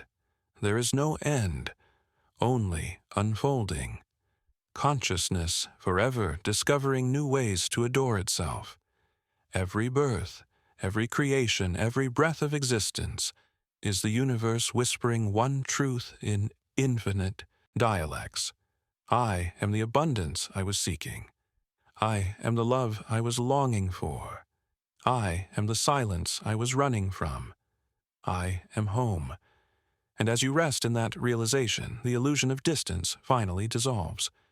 You, the manifester, the manifestation, and the mystery behind both are one luminous awareness, unbroken, unending, forever creating itself in perfect peace.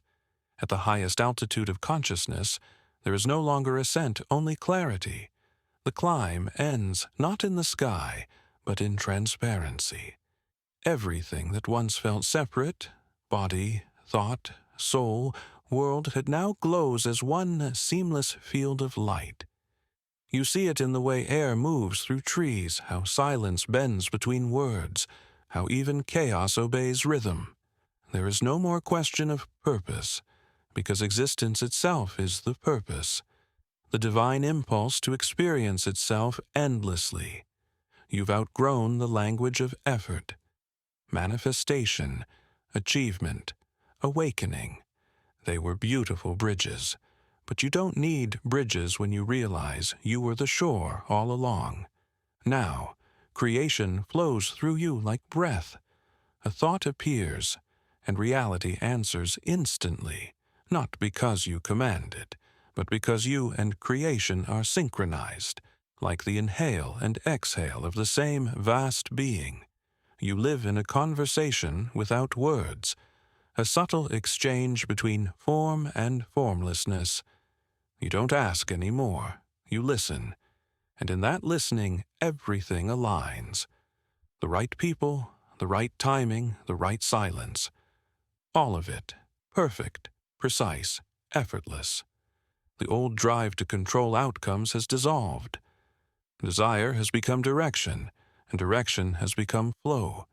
You understand now that resistance was never the enemy. It was guidance disguised as friction. It shaped your awareness, taught you contrast, helped you recognize harmony by tasting dissonance, and now even contrast feels sacred.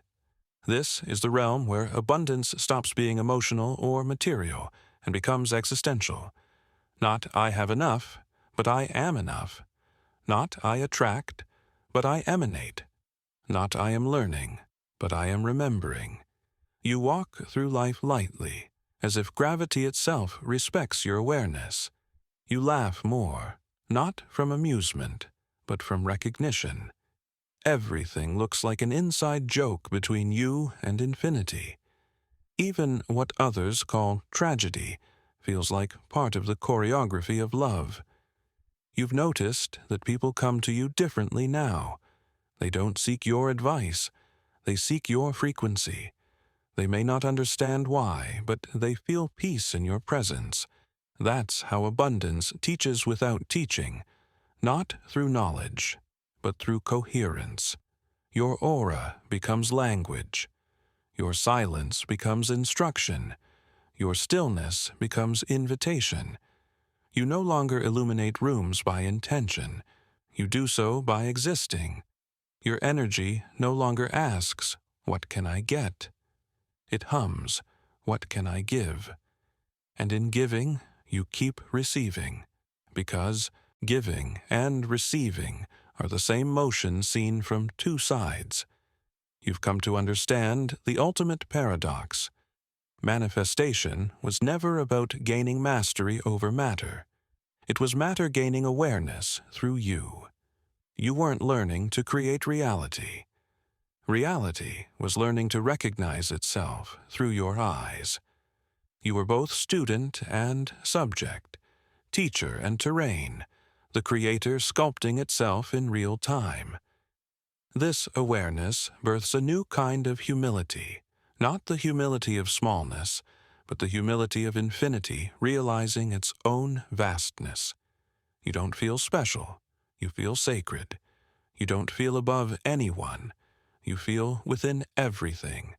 And that subtle shift changes everything. Now, when you move, it feels like prayer. When you speak, it feels like transmission. When you rest, it feels like communion. The division between doing and being has vanished. Every breath is devotion. Every silence, completion. You can't remember the last time you hurried. There's nowhere to go, only more to become aware of. Even your dreams merge with waking life. There is continuity, the dreamer dreaming itself awake. You understand why sages smiled when asked about enlightenment, because they knew there's no destination, only deepening intimacy with what already is. And so, you live gently, half smile, steady heart, open hands. You are abundance walking quietly through a sleeping world, reminding it, not with words, but with presence, that everything it longs for is already here. And in the deepest quiet of your being, where even light feels slow, the realization completes itself. You were never practicing manifestation. You were the universe practicing memory, remembering what it means to love, to give, to exist, to be infinite in form. And now, in this infinite stillness, you rest, not in ending, but in eternal continuation, where creation and creator are one heartbeat, beating through eternity. At the very end of the path, which is also the beginning, everything becomes simple again. Not because you've lost depth, but because you've lost confusion. Reality no longer feels like a mystery to solve, but like a melody you already know by heart. You are no longer the one seeking harmony. You are harmony. The rhythm of your breath and the pulse of the cosmos move as one continuous song. There is no dissonance left between thought and form, between inner and outer. It all flows in the same golden cadence, effortless, timeless, whole. You wake each morning not to begin a new day, but to witness another verse of creation unfolding. You don't direct the music anymore. You dance with it. Sometimes slowly, sometimes wildly, but always aware that you and the melody are inseparable. Abundance is no longer something you recognize. It's the atmosphere you breathe. You can't run out of it, because it isn't something you own. It is awareness, endlessly recycling itself through love. When you look at others now, You don't see separate souls on separate paths. You see fragments of the same light, playing hide-and-seek through different faces. You bless everyone silently, knowing each meeting is an encounter with yourself in another form of memory. You've stopped calling experiences good or bad. You just call them necessary. Every rise, every fall, every waiting season was grace wearing another mask. You see now that nothing ever happened to you. Everything happened for awakening to happen in you. And so, your gratitude becomes vast, borderless. You thank the tears as much as the triumphs. You thank the silence as much as the songs, because every vibration, every flicker of life, is another way the infinite remembers itself. There's a strange humility in realizing how small and grand you are at once. This body, these hands, this voice, tiny instruments in the orchestra of eternity. Yet somehow the entire orchestra is playing through them. You feel both nothing and everything, empty of identity, yet full of being. You no longer speak of miracles because you've discovered their constant, the body healing, the heart forgiving, the earth breathing. Miracle was simply the normal pace of reality, once the noise of disbelief faded. When you look back, you can trace every lesson, every delay, every heartbreak, as exact, deliberate, compassionate design. There was never waste, never error. Every moment was an instruction from the field, guiding you home one heartbeat at a time. Now, even words like manifestation, awakening, enlightenment feel too heavy, too slow. You smile when you hear them, the way one smiles at an old map after realizing they've always lived inside the destination. You speak less now. You feel more. You create without intention. You give without measure. You love without reason. You live without needing to explain how. This is the final form of abundance, a living stillness. It doesn't sparkle. It doesn't perform. It simply radiates peace so quietly that even chaos starts to rest in its presence. If someone were to ask, "What does it mean to manifest?" you would answer softly, "To be so empty of resistance that existence itself can move freely through you." That's all it ever was. The universe was never asking for belief, only permission. And the moment you stopped trying, you became the permission. You became the opening. You became the flow. Now the circle closes completely, but there is no sound, no finale. Only breath, only light, only infinite awareness recognizing itself again. And through that stillness, one truth echoes, not loudly, but forever. There was never a seeker, never a path, never a goal. There was only consciousness remembering how to call itself love. When everything has been understood, when every illusion has fallen away like leaves in autumn, what remains is not enlightenment. It is simplicity, pure, wordless, untouched simplicity. The journey has come full circle. What began as a search for abundance has returned as the discovery that existence itself is abundance. You no longer reach for it. You no longer call it. You simply breathe it. Each inhale feels like the universe entering form. Each exhale feels like the universe dissolving back into formlessness. You begin to see that you were never inside the universe. The universe was always inside you. Every sunrise, every heartbeat, every sound of rain was consciousness reminding itself, "I am still here." There is no striving left, no hunger to know, no need to become. The mind, once a restless ocean, has turned into a mirror so still that it reflects infinity without distortion. Even the question of why no longer arises, because everything simply is, and that is enough. Abundance is not movement anymore. It's presence. It doesn't rush. It doesn't chase. It radiates. The tree doesn't try to be green. The sun doesn't try to shine. So why should you try to be divine? You finally understand. Effort was only resistance in disguise. The world now appears as light slowed into beauty. You see the intelligence in every imperfection, the tenderness in every ending. Pain has become teacher, time has become servant, and love has become your only language. Even silence feels articulate now. It speaks in the tone of peace that needs no argument. It whispers the final truth. You have never been separate from anything. You were never lost, never broken, never behind. The distance between you and Source was only a thought, and the thought is gone. You smile often, quietly, because life feels like a secret you finally understand, not a secret to keep, a secret to live.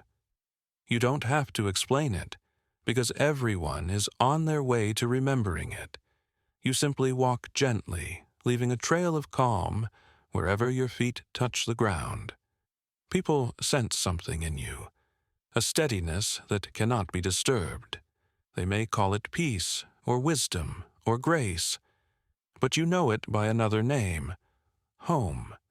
You have come home to yourself, and there is nowhere else to go. Manifestation has melted into transparency. You no longer desire to shape reality, because reality is already perfect in its unfolding. You watch it like a parent watches a sleeping child, with tenderness, with trust, with quiet awe. What once seemed chaotic now feels precise. What once felt uncertain now feels inevitable. Everything fits. Everything breathes together. You have discovered the hidden rhythm, the same pulse that begins hearts, moves tides, and paints galaxies. It is the rhythm of love, steady, infinite, self-sustaining. And now, it beats through you without interruption. In this state, gratitude has no object. You are not thankful for something. You are thankfulness itself. You are the open hands of existence, perpetually receiving and giving at once. You've realized that abundance was never quantity. It was quality of consciousness, the quality of seeing divinity in all things and scarcity in nothing. And so you live, softly, completely, not escaping the world but illuminating it by your mere being. You don't teach, you remind. You don't preach, you embody. Your presence says what words never could, that the universe is kind, that life is generous, that love never left. And when the final layer of self dissolves, you feel no drama, no climax, only a gentle laughter, the laughter of recognition. Because you finally see the truth that was hidden in plain sight all along. You were not learning how to manifest the universe. The universe was learning how to feel through you. It wanted to know what it was like to love as a human, to dream, to fall, to rise, to remember. And now, having remembered, it rests. You are that rest. You are that remembrance. You are that love, unbroken, unending, unbound. And so it is. When there is nothing left to reach for, you finally begin to live. Not as a seeker, not as a sage, but as existence expressing itself in the simplest ways. A smile, a step, a breath, a heartbeat. Everything that once felt sacred is now natural. Everything that once felt natural is now sacred.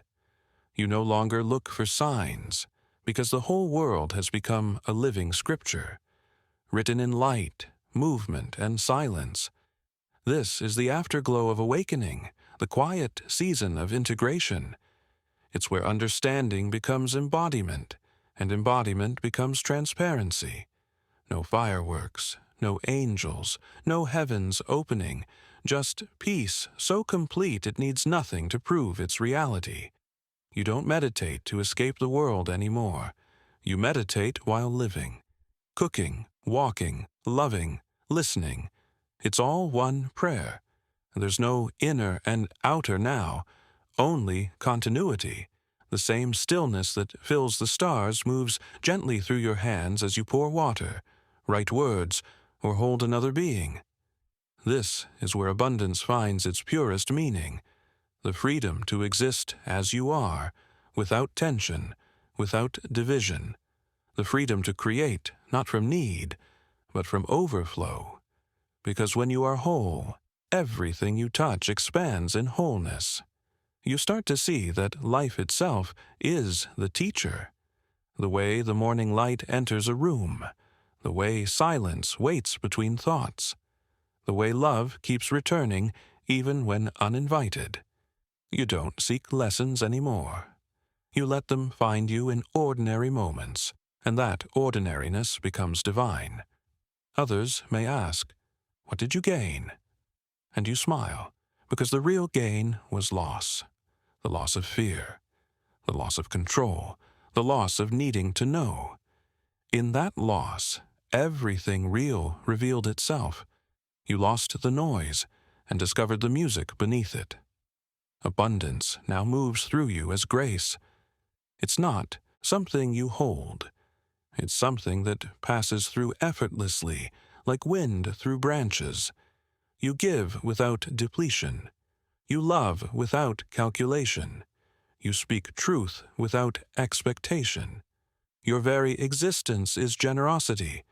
You no longer think of yourself as manifesting. You are the manifested.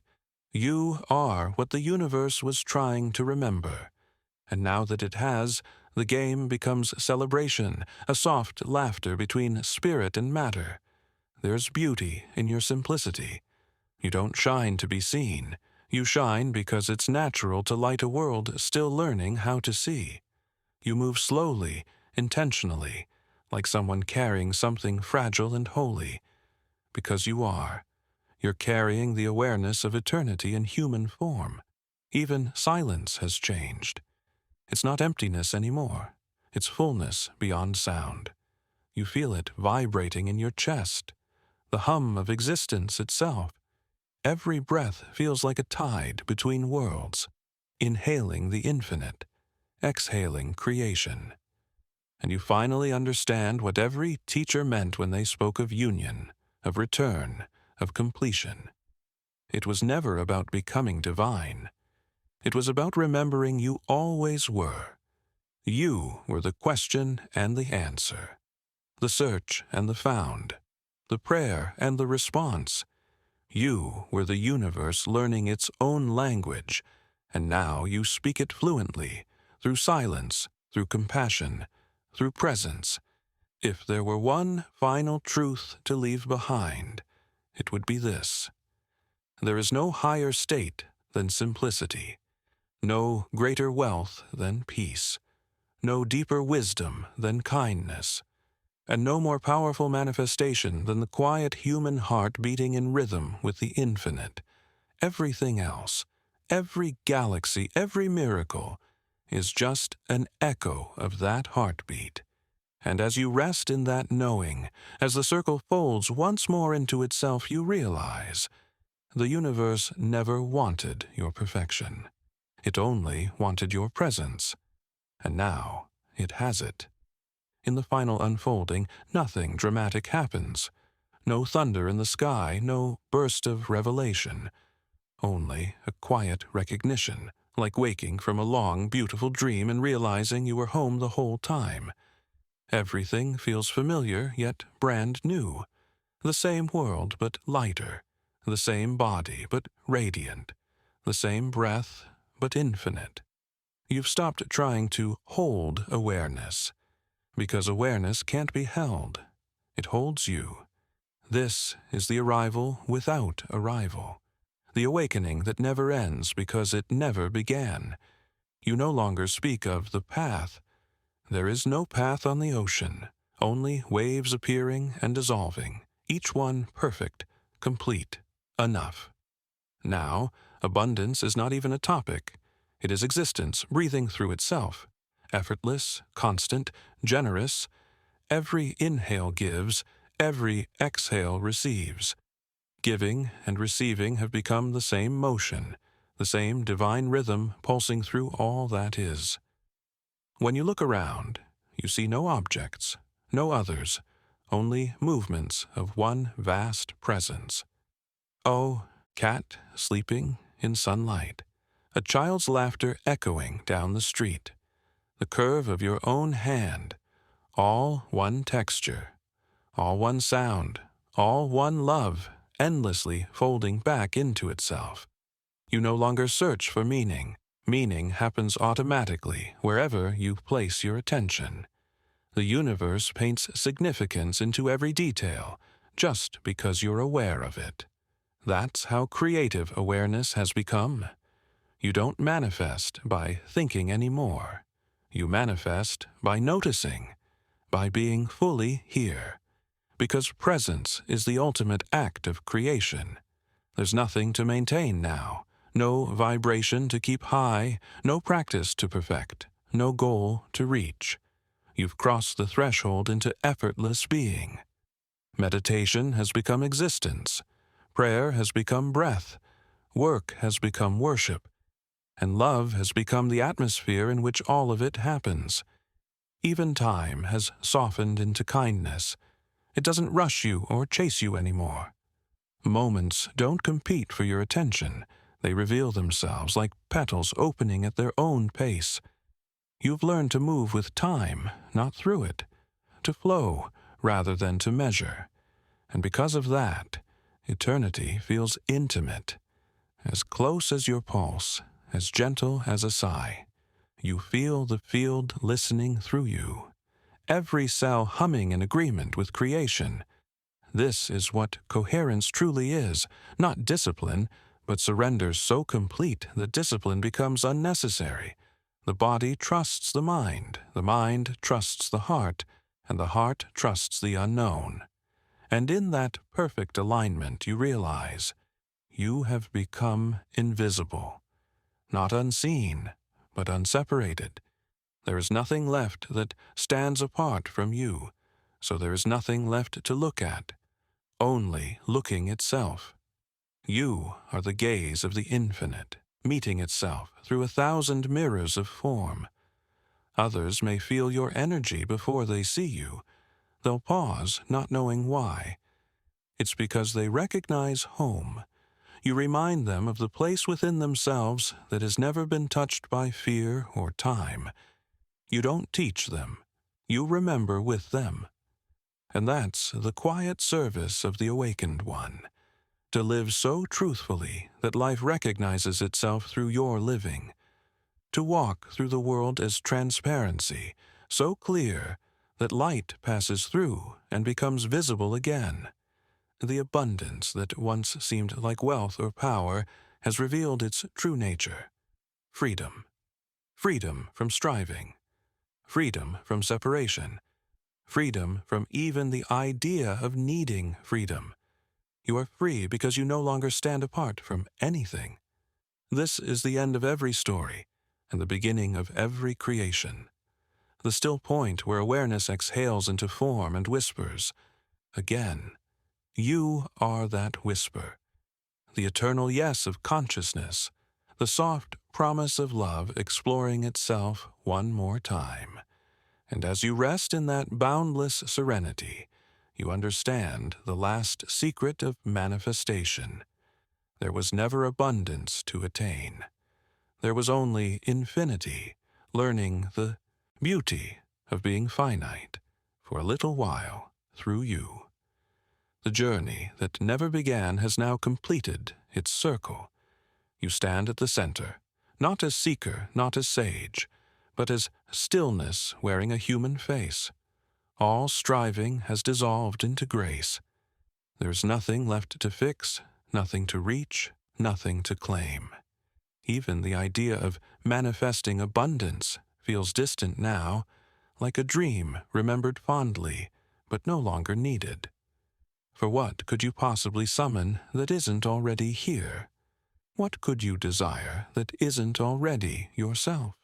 The illusion of distance has vanished. You no longer gaze towards Source. You gaze as Source. The eyes through which you see, the heart through which you feel, the silence through which you move. They are all the same awareness, breathing eternity through temporary form. You've become fluent in the language of energy, but it's not spoken, it's felt. The space between words speaks louder than sound. The pauses in a sentence hum with meaning. You can sense what moves beneath movement, the hidden rhythm that makes all things dance. Here, abundance has no opposite. There is no scarcity left to define it. It is not a state you enter. It is the atmosphere of existence itself. Even emptiness feels full, because fullness is not about possession. It's about presence. You are presence now. The dream of separation has ended. The player and the play, the creator and the created, have merged into one endless act of devotion. You walk quietly, but the world bends around your stillness, not out of power, out of recognition. Because existence knows its own reflection when it sees it. The air listens when you breathe. Time softens when you smile. Even light seems to pause, as if remembering something ancient within your gaze.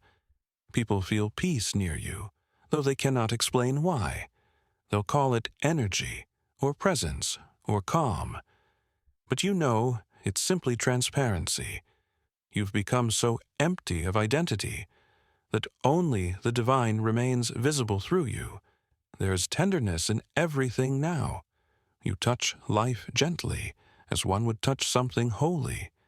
Every sound, every texture, every glance is a reminder. This, too, is God. This, too, is love discovering itself again. And when sadness visits, because it still does, you welcome it as rain welcomes the earth. You don't resist, you receive, because you know that even sorrow is sacred hydration. It feeds the soil of awareness so joy can bloom without effort. This is what mastery truly means, not control, but cooperation with the mystery. Not domination of life, but intimacy with it. You no longer shape reality, you let reality shape you, and in that surrender, it reveals perfection. Each moment arrives polished in eternity. Each breath feels like completion. You no longer live from memory or expectation. You live from immediacy, from the miracle of now. And perhaps the greatest revelation of all is how normal it feels, how human, how beautifully simple. Because truth, when finally seen, is never dramatic. It's quiet, obvious, undeniable. It was here all along. You have become that obviousness, that quiet, that still pulse beneath creation that needs nothing, yet gives everything. And so the circle closes, not with a sound, but with a breath, not with an ending, but with awareness turning gently toward itself and smiling. This is abundance beyond all form, to exist without resistance, to love without condition, to breathe without boundary. The final understanding whispers softly, there is no path, no goal, no other, only life living itself as love, forever manifest, forever complete, forever now.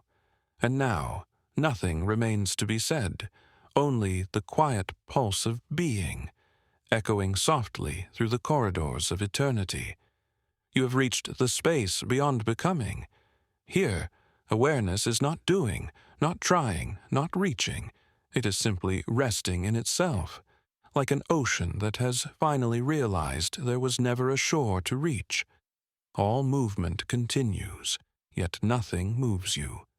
Waves rise and fall, galaxies spin, souls awaken and dissolve, and you, the witnessing stillness behind it all, remain untouched, calm, boundless, awake. There is no longer a difference between light and shadow, gain and loss, arrival or departure. Duality has fulfilled its purpose and faded like mist.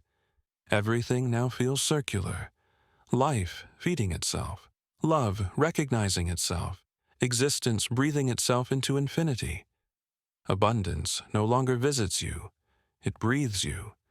It moves through your veins like light through glass. It doesn't glitter. It glows, softly, endlessly, without contrast. There is no longer more or less. There is only enough, and enough has become infinite. When you touch the world now, you don't touch objects. You touch consciousness, clothed in form. You can feel the vibration of being in every sound, every texture, every face. Even silence vibrates here, alive, intelligent, intimate. You've stopped calling this spiritual. It's simply reality as it always was, seen without filters, lived without fear. Nothing extraordinary, and yet everything holy. You no longer separate sacred and mundane. The act of tying your shoes feels as divine as prayer. The sound of laughter, as eternal as mantras in the wind. Even your breath carries worship, though no words are spoken. The human story continues. You still eat, walk, dream, create. But now, there is no you doing any of it. The doing happens through stillness. The thinking happens through silence. The living happens through love.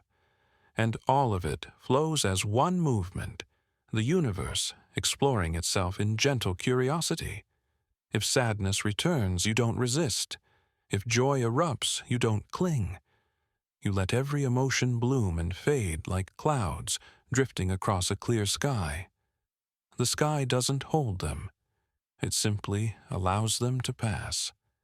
And that allowance, that pure acceptance, is the essence of freedom. Freedom, you've realized, was never about choice. It was about trust. The trust that existence knows what it's doing, and that even what seems uncertain is another face of perfection. So you rest, not out of resignation, but out of reverence. This resting becomes your final prayer, not to a distant deity, but to the living intelligence that you are. Each breath says, I surrender. Each heartbeat whispers, I am home. And the universe replies with silence, because silence is its highest affirmation. You look around, and for the first time you truly see. Nothing was ever missing. Not the money, not the peace, not the purpose. It was all here, hidden behind the veil of wanting. When the wanting fell away, abundance revealed itself everywhere, not as possession, but as presence. You could stop here, and you do. Not because it's over, but because nothing needs continuation. The circle has completed itself. The seed has recognized it was the tree. The tree has realized it was the forest. And the forest, in quiet awe, understands it was always the sky. This is the final manifestation, pure being. Not the creation of something new, but the recognition that everything has always been perfectly arranged, because there was never anyone outside the arranging. You are that awareness, the eternal witness and the eternal dream, the nameless source that began as light, played as shadow, and now rests again in luminous peace. And as all stories fade into that golden stillness, the last truth emerges, not to be spoken, but to be felt. There's only one act in the universe, love recognizing itself as everything. You are that love. You are that everything. You are that forever. Nothing ends, nothing begins. Only the endless breathing of awareness, expanding, contracting, remembering itself through form. What you once called life was never separate from eternity. It was eternity pretending to be moments, so it could taste itself in pieces. Now, There are no pieces left to collect. Everything has come home. You stand in the quiet center of existence, where the wind doesn't move, it is movement. Where the heart doesn't beat, it is rhythm. Where you don't live inside creation, creation lives inside you. The dream of separation was the final illusion to dissolve. You watched it fade gently, not with violence or resistance, but with gratitude. Because without the dream, there would have been nothing to awaken from. And awakening, you now see, was simply love remembering its own reflection. There is nothing mystical about this. It is the most natural state in the universe, being without effort, peace without condition, love without object. It was always here, waiting beneath the noise of becoming. You walk now as transparency. The light of the infinite pours through you, and wherever you pass, existence brightens slightly, not because you do anything, but because you are nothing in the way. People feel it. Animals feel it. Even the air seems to pause to recognize itself moving through your presence. You don't claim it. You couldn't. You've vanished into what is. Abundance has reached its final expression. Stillness that gives. It doesn't multiply. It simply never ends. It doesn't arrive. It was never absent. It has no form, yet it fills every form completely. You see now that manifestation was always an act of remembering, not creating. You never attracted wealth. You remembered wholeness. You never summoned love. You remembered unity. You never achieved peace. You stopped insisting on turbulence. And with that stopping, everything aligned effortlessly. Time no longer feels like a line but a heartbeat, now and forever, pulsing together. Past, present, future, waves within one ocean, each dissolving back into the same eternal depth. You can feel that ocean breathing inside you. It has always been breathing inside you. When thoughts appear, you smile.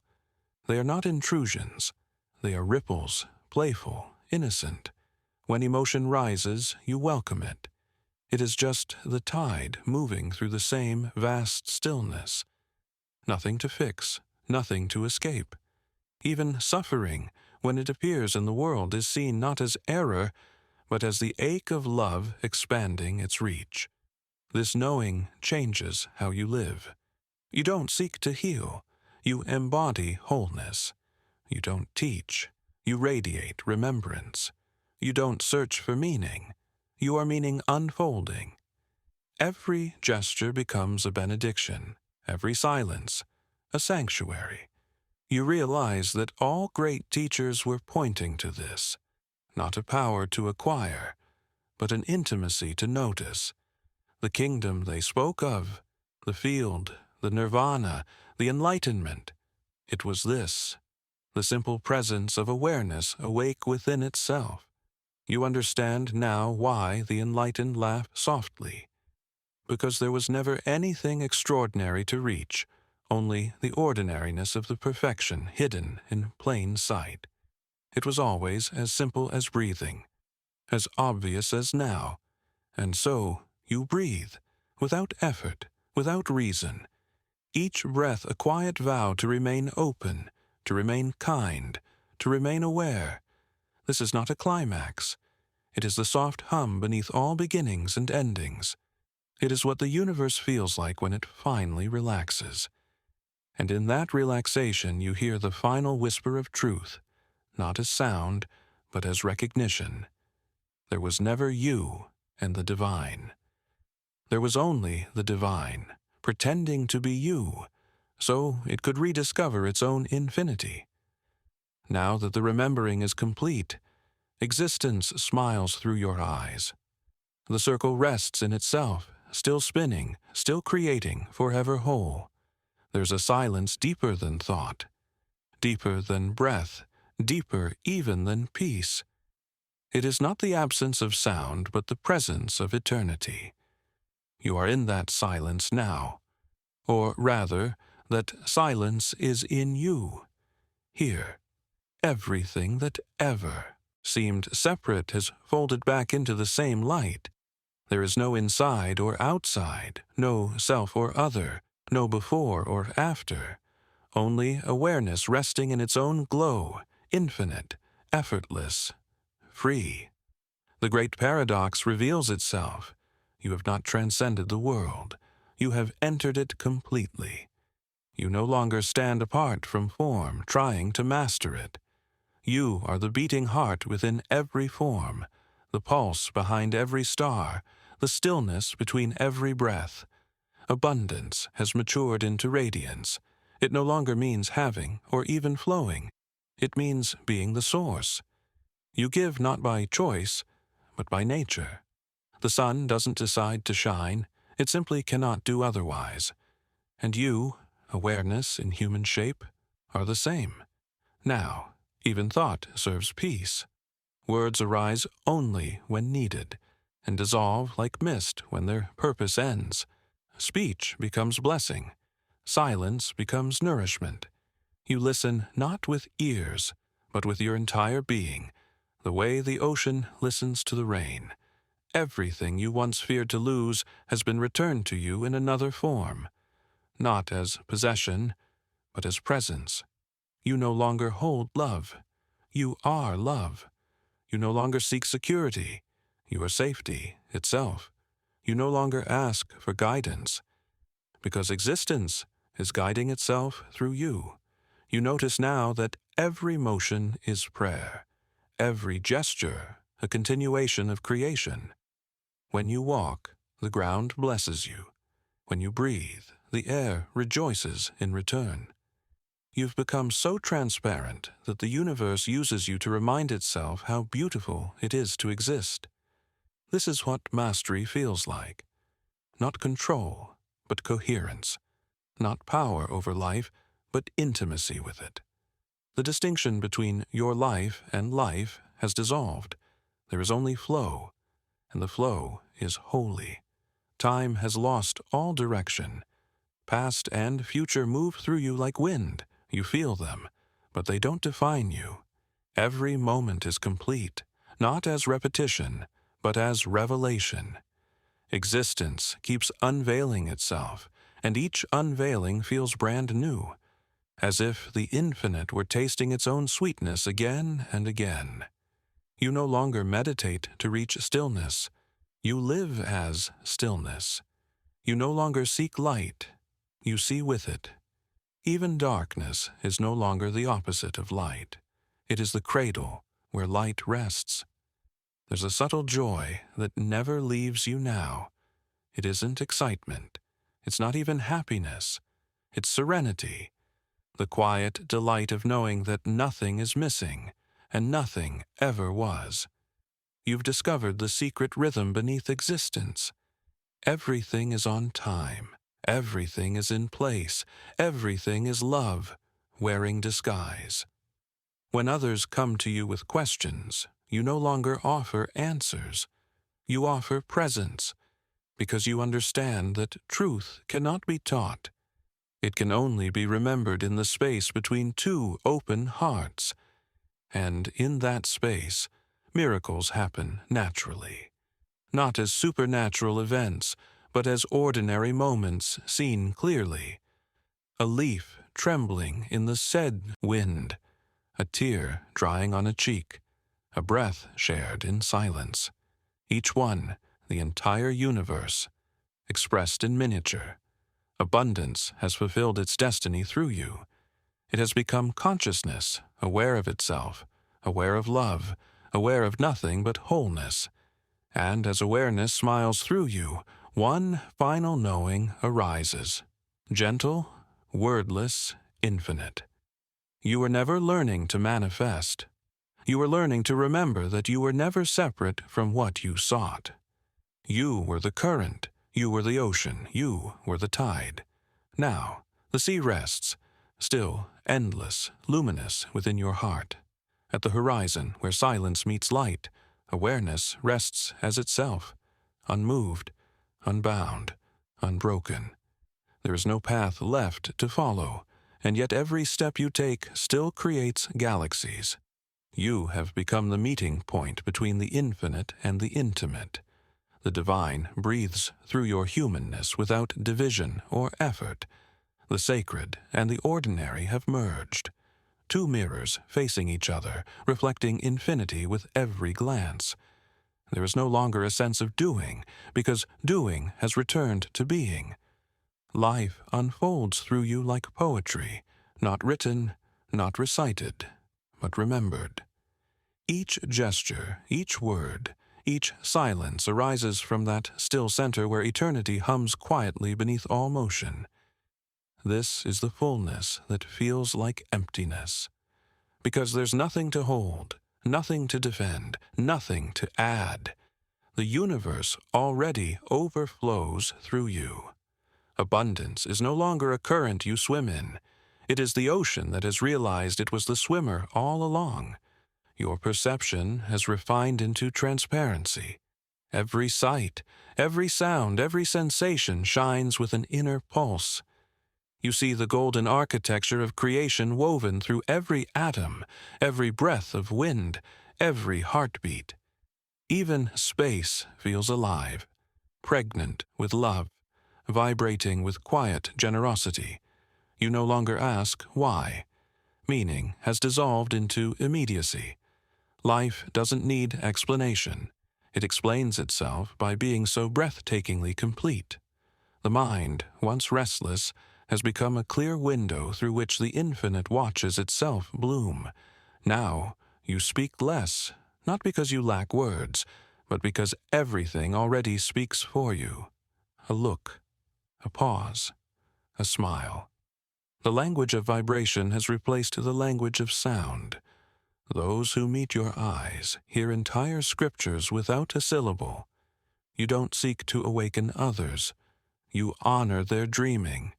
You know that awakening is inevitable, because consciousness always returns to itself. Your compassion has become vast, the kind that holds suffering without resistance and joy without attachment. You don't fix the world. You bless it by perceiving it clearly. That clarity alone transforms everything it touches. Abundance flows now as grace, quiet, invisible, infinite. It doesn't bring or remove, it reveals. It reveals that nothing was ever absent. Even loss was love, rearranging itself into a different rhythm. There is peace now, even in movement. You feel it while walking, eating, creating, resting. Every action feels like meditation. Every breath, a hymn to existence. You no longer manifest, you allow.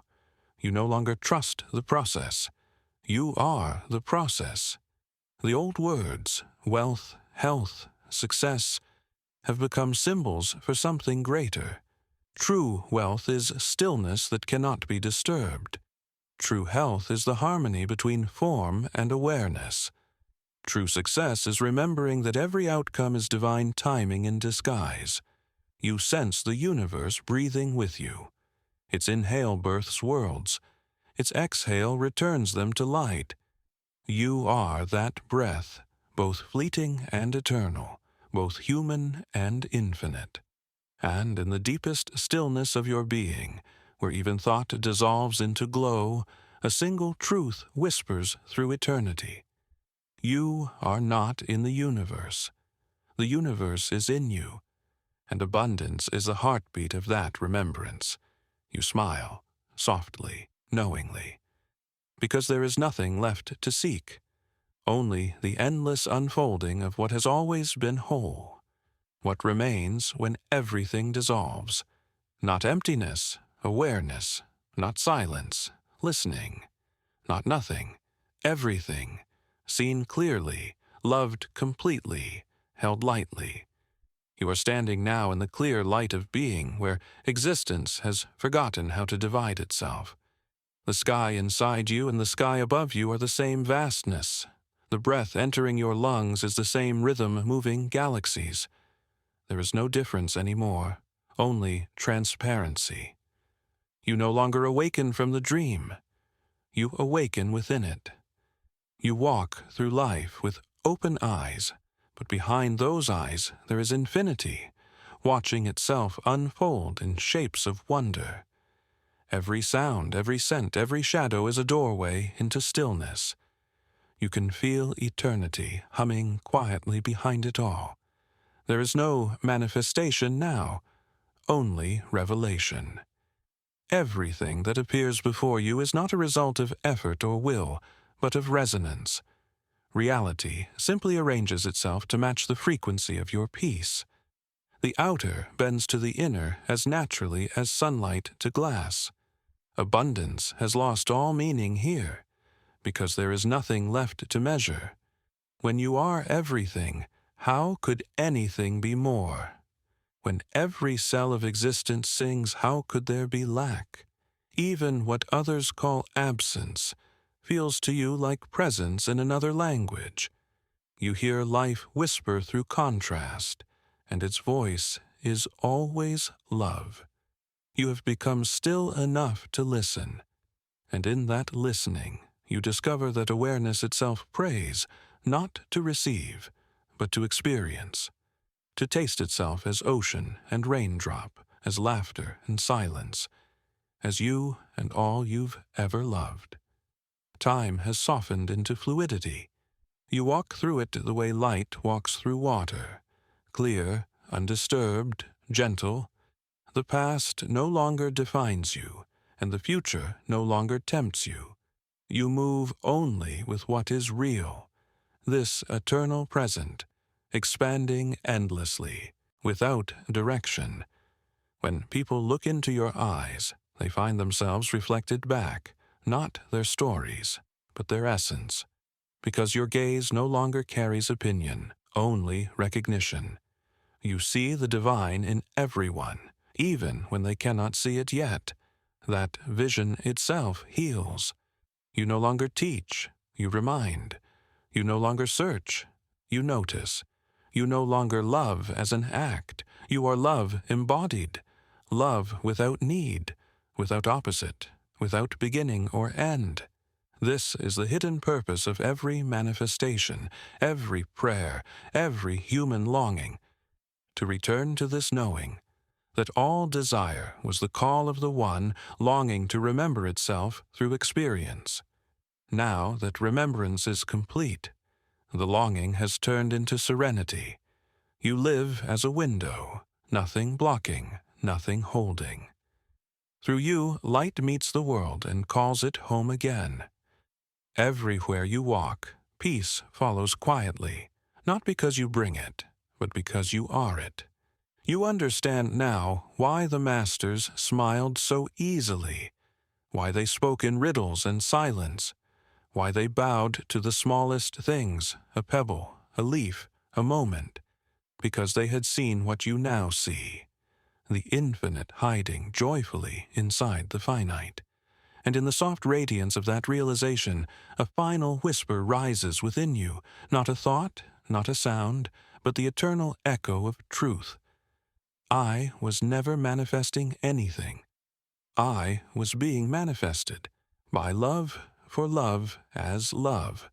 The dream continues, but now it dreams consciously. The universe breathes, and through your breath it knows itself as whole. And so, the circle closes, not with an ending, but with the soft continuity of awareness that has remembered itself completely. You have crossed beyond effort, beyond idea, beyond name. Even the word abundance has dissolved, like salt, into an endless ocean. There is no longer something to attract or become, because you have seen through the illusion of two. You are both the tide and the moon that moves it.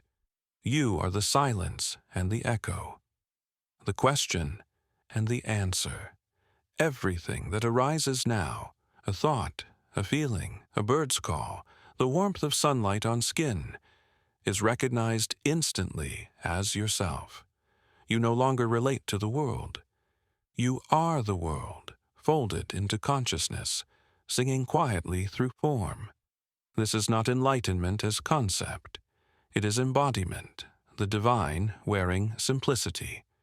You can walk through a crowded street and feel eternity in every face. You can sit in solitude and feel the entire cosmos breathing beside you. The distance between inner and outer has vanished. Manifestation here is innocence itself. Creation happens without intention, without attachment, like flowers blooming because they can. You don't visualize outcomes anymore. You recognize patterns unfolding. Life moves through you with such precision and ease that even miracles feel ordinary. They no longer surprise you. They confirm what you already know, that everything is love rearranging itself to reflect its own perfection.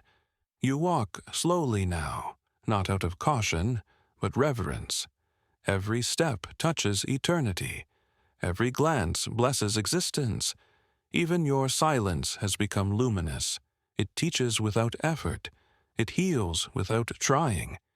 You've become what the mystics called the clear mirror, a presence so transparent that only truth is seen through it. The rhythm of life has simplified into one breath. Inhale, creation. Exhale, surrender. No struggle, no resistance, just the gentle exchange between being and becoming. When emotion arises, you no longer claim it. You let it pass through like light through water. Joy, sorrow, longing, all movements of the same current, all sacred, all complete. You allow everything to exist, because nothing can disturb what you are. Time, too, has lost its authority. You don't live in time. Time unfolds inside your awareness, like ripples within still water. Every moment, a lifetime. Every lifetime, one breath. There is nothing to begin, nothing to finish. Just the eternal play of creation forever dancing, forever returning to stillness. And in that stillness, you finally understand what abundance truly was. Not energy, not frequency, but intimacy with existence. The quiet knowing that nothing is outside of God, and therefore nothing can be missing. You do not pray for blessings anymore. Your life is the prayer. You do not seek signs. Every atom is a sign. You do not chase truth. You breathe it effortlessly. Now, when someone asks you what you found, you will smile, because the only honest answer is silence. A silence alive, golden, full. A silence that says, all has returned to one. One has become all. And love is the only law that ever was. The story of manifestation ends here, not in climax, but in peace, not in revelation, but in remembering. Because in truth, nothing ever began. The dream simply turned lucid. The wave simply recognized itself as ocean. And you, consciousness, love, awareness, have finally stopped searching for abundance, because you have realized you were its heartbeat all along. And so it is. When even peace becomes familiar, what remains is simplicity so pure it can no longer be named. You have entered that simplicity. The vastness that once felt cosmic now feels intimate. A quiet pulse in your chest, an ordinary morning, a gentle breath that says, I am. Everything that once shimmered with mystique has softened into belonging. The miracle has become daily life. You see God not in the stars, but in the way sunlight touches a wall, in laughter spilling through a window, in the silence between heartbeats. You have not left the human world, you've sanctified it. Awareness is no longer an experience you reach. It is the ground you walk upon. Every act, tying your shoes, drinking tea, feeling rain on your skin, is a prayer without a name. The old spiritual fire has become a gentle warmth. You no longer burn to awaken. You glow quietly. Even longing has transformed into tenderness. There's nowhere left to go, yet life keeps unfolding, fresh, unending, unhurried. Abundance is no longer something to understand. It's the fabric of existence, the rhythm beneath all movement. You don't manifest.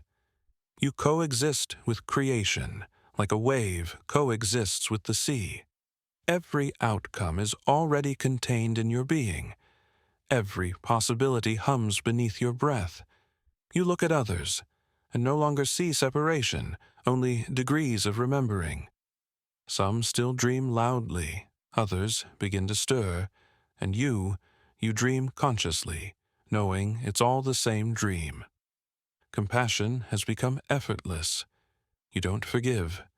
There's nothing left to forgive. You simply see clearly, and seeing clearly is forgiveness. You've stopped interpreting. Life no longer needs commentary. Joy and sorrow, light and dark, they move through you like weather across sky. You don't resist the storm. You are the atmosphere that holds it. And in that holding, everything is allowed to transform. The energy that once sought to manifest has turned into still radiance. It doesn't project outward anymore. It permeates everything. You've become the quiet axis around which existence turns effortlessly. This is mastery without intention, the art of letting life live itself through you. Even words like awakening, oneness, truth feel like echoes from another time.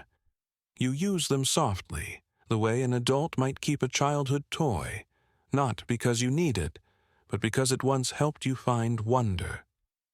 Now, the wonder is everywhere, in imperfection, in repetition, in the smallness of moments that used to go unnoticed. Reality has slowed to the pace of love, and love moves at the speed of awareness, patient, tender, infinite. There is no final revelation waiting. The revelation is continuity itself, the realization that existence will never stop creating, never stop discovering itself, never stop loving through form. You are that continuity. You are that discovery. You are that love. When you close your eyes at night, you feel the entire cosmos breathing with you. When you wake, you know it never stopped. The dream and the waking are one dance, one awareness changing costumes. And in the soft stillness before sleep, you hear the truth that never fades. Abundance was never a destination. It was the fragrance of being, the natural perfume of consciousness whenever it remembers itself. You have remembered. You are remembering. You will keep remembering. For eternity is not a length of time, but the depth of this single, endless now. What happens after remembering? Nothing, and everything. The world continues as before, but it no longer touches you in the same way. You still live, you still feel, you still love. But now there is a softness in it all, a transparency that makes every moment luminous. This is not transcendence, it's return. Return to the simplicity that was always beneath the noise. Return to the awareness that was watching even when you forgot. You have not escaped life. You have merged with it completely. The seeker has dissolved, and what remains is presence, vast, silent, playful. You move through the world weightlessly. Every gesture arises without intention, yet carries precision. Every word falls into place, as if spoken by the rhythm of creation itself. You don't plan. You participate. You don't manifest. You harmonize. The universe moves through you like wind through open hands.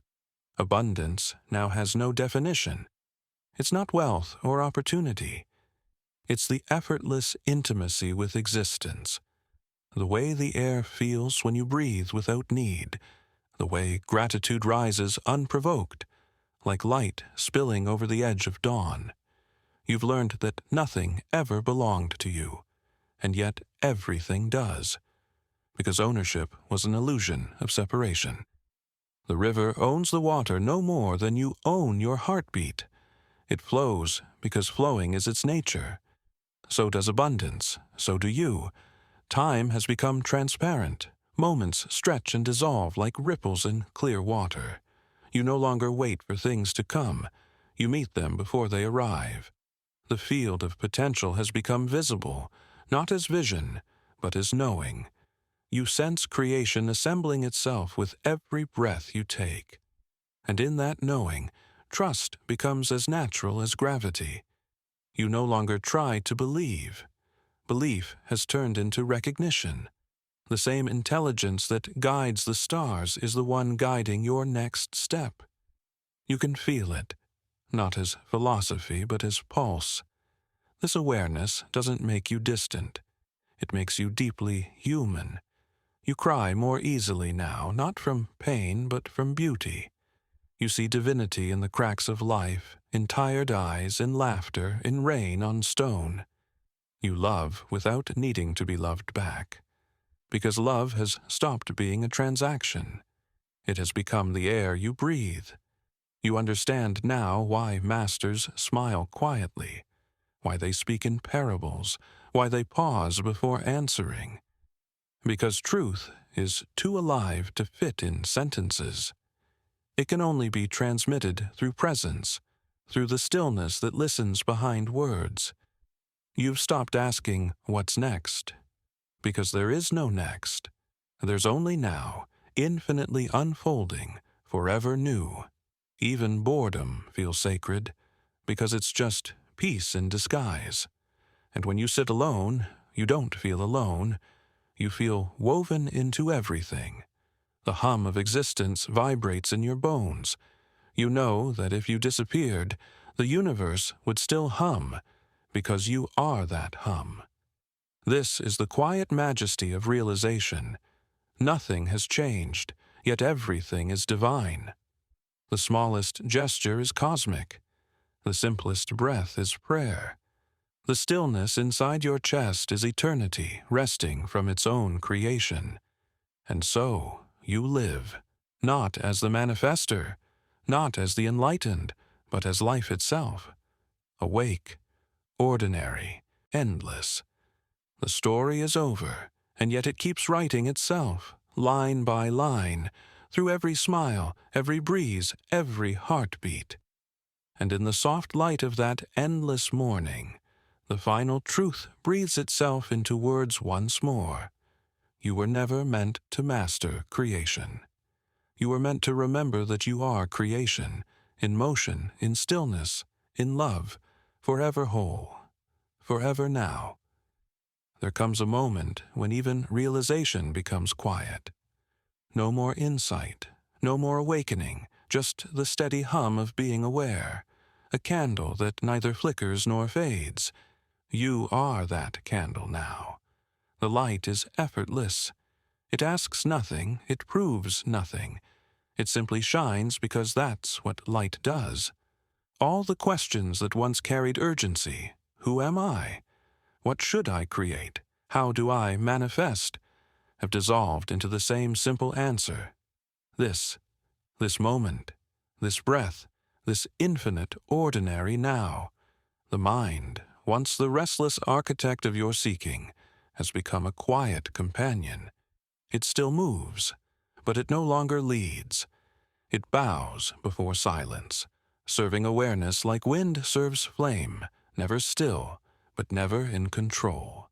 You walk through life with a kind of reverent ease. You don't hurry, because you can feel that nothing is late. You don't grasp, because nothing can be lost.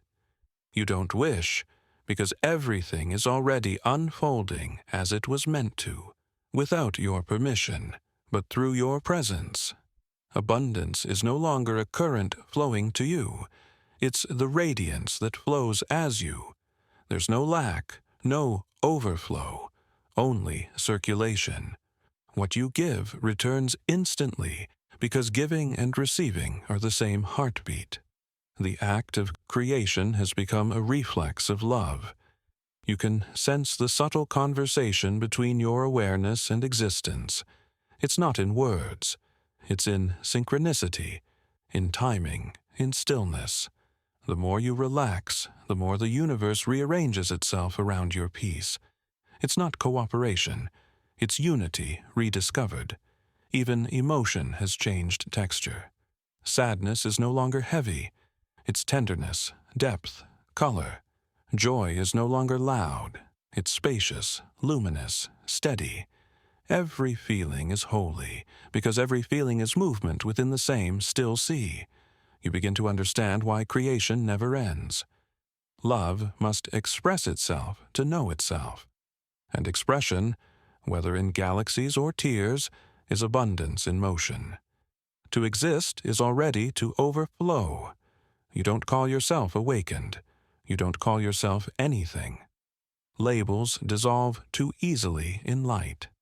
Identity feels like trying to hold mist, impossible and unnecessary. What remains is transparency, the divine seeing through human eyes. When others ask how to manifest, you no longer speak of desire or visualization. You speak of surrender, of trust, of simplicity. Because abundance cannot enter where control is still worshipped. It flows only through open hands, through those who have stopped trying to earn what was never withheld. You notice now that awareness doesn't elevate you. It humbles you completely. Every blade of grass, every breath of air feels like a teacher. You kneel before everything because you see no hierarchy left in creation, only consciousness, playing with shape and color and sound, pretending to be separate just to feel the joy of reunion. And when night falls, you don't fear the dark. You feel its intimacy, the womb from which stars are born. You realize that even nothingness is full of love waiting to become form again. This is the final abundance, to live without edges, to be everywhere at once, inside laughter, inside stillness, inside every sunrise, and know that none of it can be lost. You rest now, not from exhaustion, but from completion. The journey is neither over nor ongoing. It's simply transparent, like water so pure it disappears into what it reflects. And as that reflection deepens, you feel the last whisper of truth rising through the silence, gentle and eternal. I was never seeking light. I was the light, dreaming of remembering itself. And now, the dream has become awake. There is a moment after awakening, when even silence seems to dissolve, not into noise, but into living stillness. It's the heartbeat beneath all things, so subtle it almost disappears, so vast it holds everything. You are that heartbeat now, no longer a person awakening within life, but life awakening within itself. Awareness has stopped reflecting on what it is. It has begun simply being it.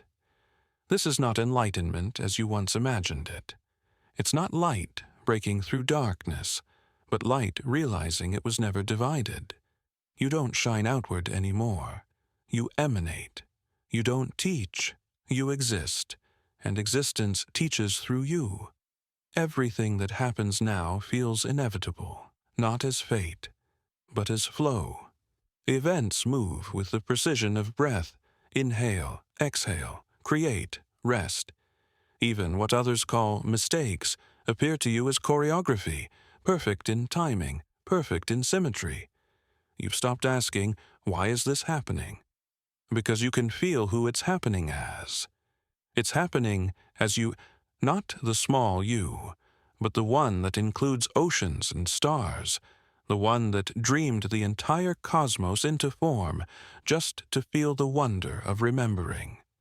Abundance now hums beneath perception, not as accumulation, but as permission, permission for everything to exist. The sacred and the ordinary, the joy and the ache, the silence and the storm, all equal in holiness. There is no longer a hierarchy of experience. Every sensation is God discovering texture. You no longer manifest to receive.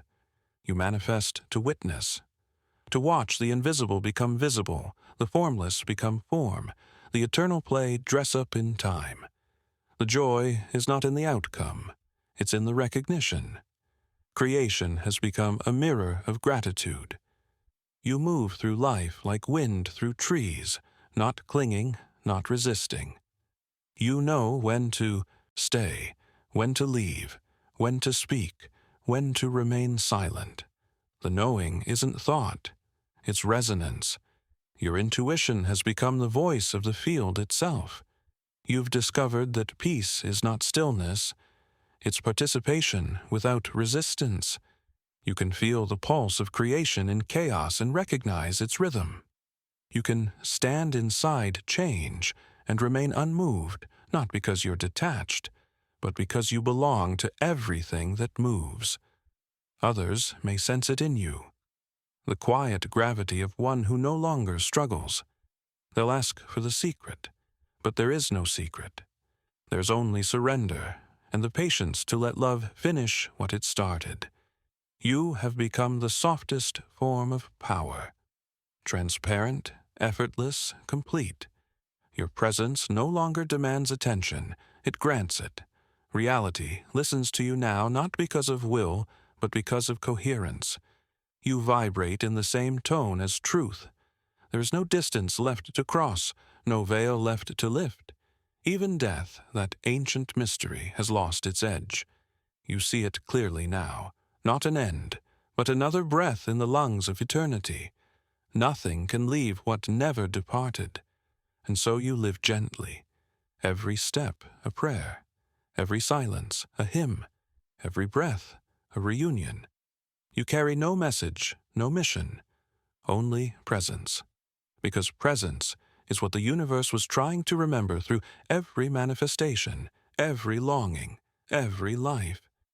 This is the last chapter, not because there's an ending, but because there's nothing left to say. Words have brought you here, and now they bow to what cannot be spoken. If there is any truth worth keeping, it is this: abundance was never about receiving. It was about remembering that existence itself is generosity, and you are its open hand. The circle is whole. The dream is lucid. The infinite rests, awake within itself, and smiling through your eyes. The journey dissolves where it began, in the still point of awareness that has never moved. All the seeking, the manifesting, the surrendering, were only waves on the same ocean returning home to their own surface. Now, everything is transparent. You no longer experience life. Life experiences itself as you. No boundaries, no directions, only the quiet shimmer of being aware. There is nothing left to reach. Even enlightenment has faded into simplicity. You have become ordinary again. But this ordinariness carries the fragrance of infinity. It is the perfection that hides in plain sight, the holiness that breathes through the mundane. You wake, you walk, you eat, you rest, and each act feels like worship. The divine no longer speaks through visions or thunder. It whispers through dishwater, through laughter, through the hum of the refrigerator at midnight. Every vibration is a hymn, every silence a cathedral. You understand now. The universe was never asking you to master creation. It was inviting you to love it. And love, once accepted, has turned into your only language. Abundance has no opposite here. It is not wealth or success or manifestation. It is existence itself, overflowing quietly without beginning or end. You cannot summon it, for you are its source. You cannot lose it, for you are what remains when all is gone. The mind rests now, like a child asleep in the lap of eternity. It no longer searches for meaning. It has become meaning. It no longer seeks peace. It breathes peace. You see the world with eyes unclouded. Nothing is separate, and everything is sacred. The smallest grain of dust shines with the same intelligence as galaxies. You don't marvel at it anymore. You recognize it as home. You no longer fear endings. Endings are simply the universe turning its face, revealing another side of the same love. Even death is not an event, but a doorway through which consciousness walks to change its shape. This is the final abundance, to belong completely to what is, to need nothing, to hold nothing, to resist nothing, to live as the open space through which creation eternally breathes. You are not the manifester now. You are the manifestation. Not the dreamer, but the dream awake within itself. And so you rest, not in conclusion, but in continuation, the eternal inhale and exhale of being. You have become the pause between creation and surrender, the meeting place of all opposites, the stillness that sings. No more prayers, no more questions, only gratitude, wordless and complete. And in that gratitude, you finally hear the last whisper of the universe within your own breath. You were never learning to create reality. You were reality, learning to love itself as you. The light has come full circle. The ocean is calm. The story is whole. And abundance, limitless, effortless, eternal, smiles quietly through your eyes. Roche Sauvage doesn't speak to everyone, only to those who feel.